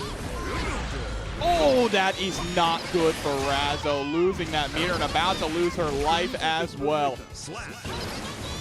UMISHO back on the offense here, round apiece, burst already available for her, gets the trade. Okay, interesting sequence there on the jump, ends up bursting there into the corner. Yeah, that sequence is really reminiscent of what you see from a lot of Gold Duelist players, right, with the JH. And the 5K, catching right on in. Nice, able to get the power bunker there thanks to the ground bounce from the 5H. Oh my god, you're dead! Yes, you are. Why am I surprised? I don't know. I'm always surprised. You would think after years of this, we would not be surprised anymore, but it just continues to show in different ways. 2D continues to be successful at round start as well. Razzo has been money all night long at these 99 seconds. Wall break again! Just goes for the safe jump with the JH immediately into the low. That was tricky late overhead. Still fine though, Razzo's defense holds up as always. Yeah, and utilizing the BRC there to make sure you can get the confirm. Cornered yourself though. Good damage. 100 meter burst. Gets hit again, but misconfirmed. Tries to chase to the skies, knows that an anti-air is not going to work when you're directly underneath May. We saw that drop there with the anchor before. And that's another round marked off for Razzo. And just a little power bunker at the end for extra. 2D at the round start again. No, this time a little bit of slow and steady, trying to gather some data maybe, or just, you know, mixing things up. All right, 6H keeping your lockdown in the corner, as well as the blue wild assault to get the guard break.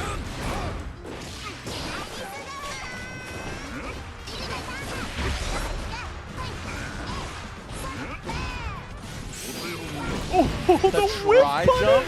The tri-jump from Razzo? Oh, the Dr. Doom tri-jumps here with the BRCs have been so nasty. Nasty confirmed through the wall too. Just a tiny bit of health remaining for UMISHO.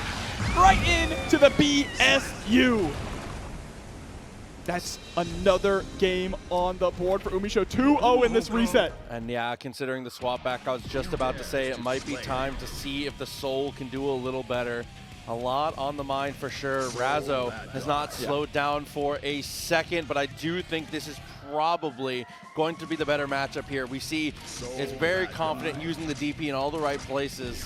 Yeah, and you're not going to see Happy Chaos because Slayer twerks on him. So that's why Slayer's fine, all right? Remember who the real enemy is, chat. It's Happy Chaos. Unite, brothers. Here we go, though. We're betting it all. If UMISHO wins, we're locked in. You are betting it all on the Soul. This is the character that primarily got you to this spot. Will it be able to secure the tournament for you, or is Razzo going to continue the dominance through this set? This is the character that beat Razzo. Oh my god, teleporter, dash through the DP, I should say. Going for the wall, splat. No, 2S is going to whiff. Look at this, trying to bait out a button press, but the button press finally comes out, and it's not what Razzo wanted. Ooh, that little delay baited something. Gets a 2K2D, got her in the infinite right now. RC, yeah, we just want the wall break. Positive bonus. Build up some of that burst gauge. Definitely looking good. Oh my god, in the jump. But we're going to spend it? No, meter spent there, though, on the map ledge. That could have been enough to get the kill. Oh no, and the trade not going in the favor here of our Slayer hero. Not going to work out. UMISHO still in this, not going quietly into the night, continuing to do well with the far slash here. Bro, why are we getting so many trades that it's hard to tell who won? Crazy, man. Oh my god, but the wall assault is going to hit its mark. Razzo back into the corner now, clipped by the second hit of the Bandit Revolver. Oh, Bandit Bringer actually beats out the attempt of the reversal as well. Lead hit DP, 6H, plant the tombstone. A perfect UMISHO swinging back. And this is why the swap was effective here, doing a great job, being aggressive, setting the pace. And now back to the character selection, switching up the music here. They were battling for it. Give back the music. Okay. Will the power-up be enough? Can Razzo, with the power of the Vampire Manor, be able to... I'm goofing, I'm sorry. I wish Vampire Manor was in this game. Oh, no. But it's dandyism up against the Renegade Soul Badguy. Duel 1. Back to it again. Ooh, going for Bandit Revolver at round start to call out the constant 2Ds from Razzo. Smart move. It was 2S last time. This time trying to get something that generates a knockdown guaranteed. Big risks, but you gotta take them.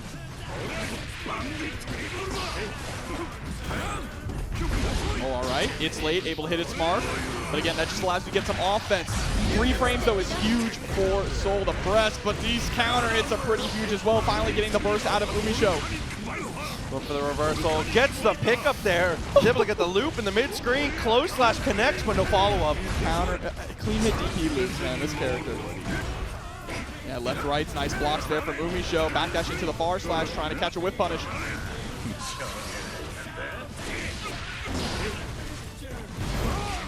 Ooh. That double jump back. Definitely, you can sense a little bit of hesitation here. On the side of Razzo, though, you can see still committing. PRC gets the slowdown. UMISHO with an unbelievable confirm. That was actually absurd. The JH there, able to get the pickup afterwards to close out the round. UMISHO is always ready to convert off of any stray hit. Well, there it is. Mortal counter 2H. Go right back into the corner there with the side swap pile bunker. RC charged for dust. Great damage. Razzo got to do this to stay alive here. Keep the dream alive. 6H. Spends the killer, burst. though. You can tell that Razzo is starting to get a little frazzled here, right? Spending that burst even with such a huge life lead, and you even saw her shake her head a bit. Impatient, for sure. But it's at tournament point now. Tournament point, UMISHO does have burst on deck. Got the revolver, what else do we get? Catches the backdash there on the reversal timing. Fully charged dust gets bursted. Yeah, great position right now for Razzo. 6P still has a pretty substantial life lead, but that might not last for long. I love not using the RC there too. You know, you generate your knockdown. Now on the next hit, you'll be able to make it work. Oh, and the BRC, backdash BRC forward to get over the 2H hitbox. 5K into the double dash cancel. RC is available, does manage to secure it, and sets us up for a final game. How in God's name does this keep happening? One more game to decide your champion. DreamHack Atlanta has been on a razor's edge all night long, and it's one more time. Let's hear it, Atlanta. Final game. Burst is good, but a 2D is better. Like you said, great against the map of Hunch. And there's the 5H mortal counter going all the way through the wall. Look at your health bar. He's saving the meter. I love it. You don't need the knockdown with this much life. You need the meter for the interactions in neutral. Oh, but maybe you did here. UMISHO ends up forcing the burst. UMISHO has to respect Super Mappa Hunch RC now, though. Oh, Danny steps right into the 6S. JD Loop back out of the corner, though. Does manage to get connection. Nice link. There's the throw. RC it. You're gone. Yeah, get the kill. Yep. Keep it nice and simple. Right through the wall with the Super Mappa Hunch. Tournament point once again for Razzo. First available. UMISHO looking aggressive here with the close slash. Dashes and gets the punish. No more turn steals. Tired of getting bullied here. Oh! Yeah, you got to burst on that one. You were going to lose an absurd amount of health, but you're about to lose some there, except the drop there on the 2H from Razzo is huge. Tech. What a tech. Close slash just continue to rain down. Tries to use the FD. Unfortunately, gets destroyed for it now. The charge does. Going to be able to set up for the wall break here. Look at the damage, man. That's thanks to that risk gauge that was built up there. A 70% combo. 80% even. It doesn't meter, though. 100 meter on Razzo's side. Make that 50. Is that it? It might be. It might be. And there it is. Razzo is your DreamHack Atlanta champion. Dandyism prevails. Coming through with the Slayer. It does an amazing job at fighting through all of the matchups and showing off the strength of the Vampire. Oh my God, so well deserved. FlyQuest very home takes home another one. Absolutely, man. FlyQuest looking like the team to beat here. Oh, man. But congratulations to Razzo. I think at this point, best Slayer in the U.S. Looking good. Definitely looking strong. Once again, give it up for your champion, Razzo! All right, thank you guys. Did you guys enjoy Guilty Gear's Strive today? And Slayer's massive damage. With that said, give it up for your top 8. And 7th place, give it up to KingAfrica.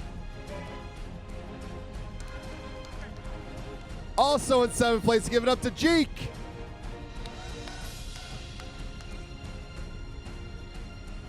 In 5th place, give it up for Marvelo. Also in 5th place, give it up for Crescendo. In 4th place, give it up to Sidvictor. In 3rd place, give it up to Skullduggers.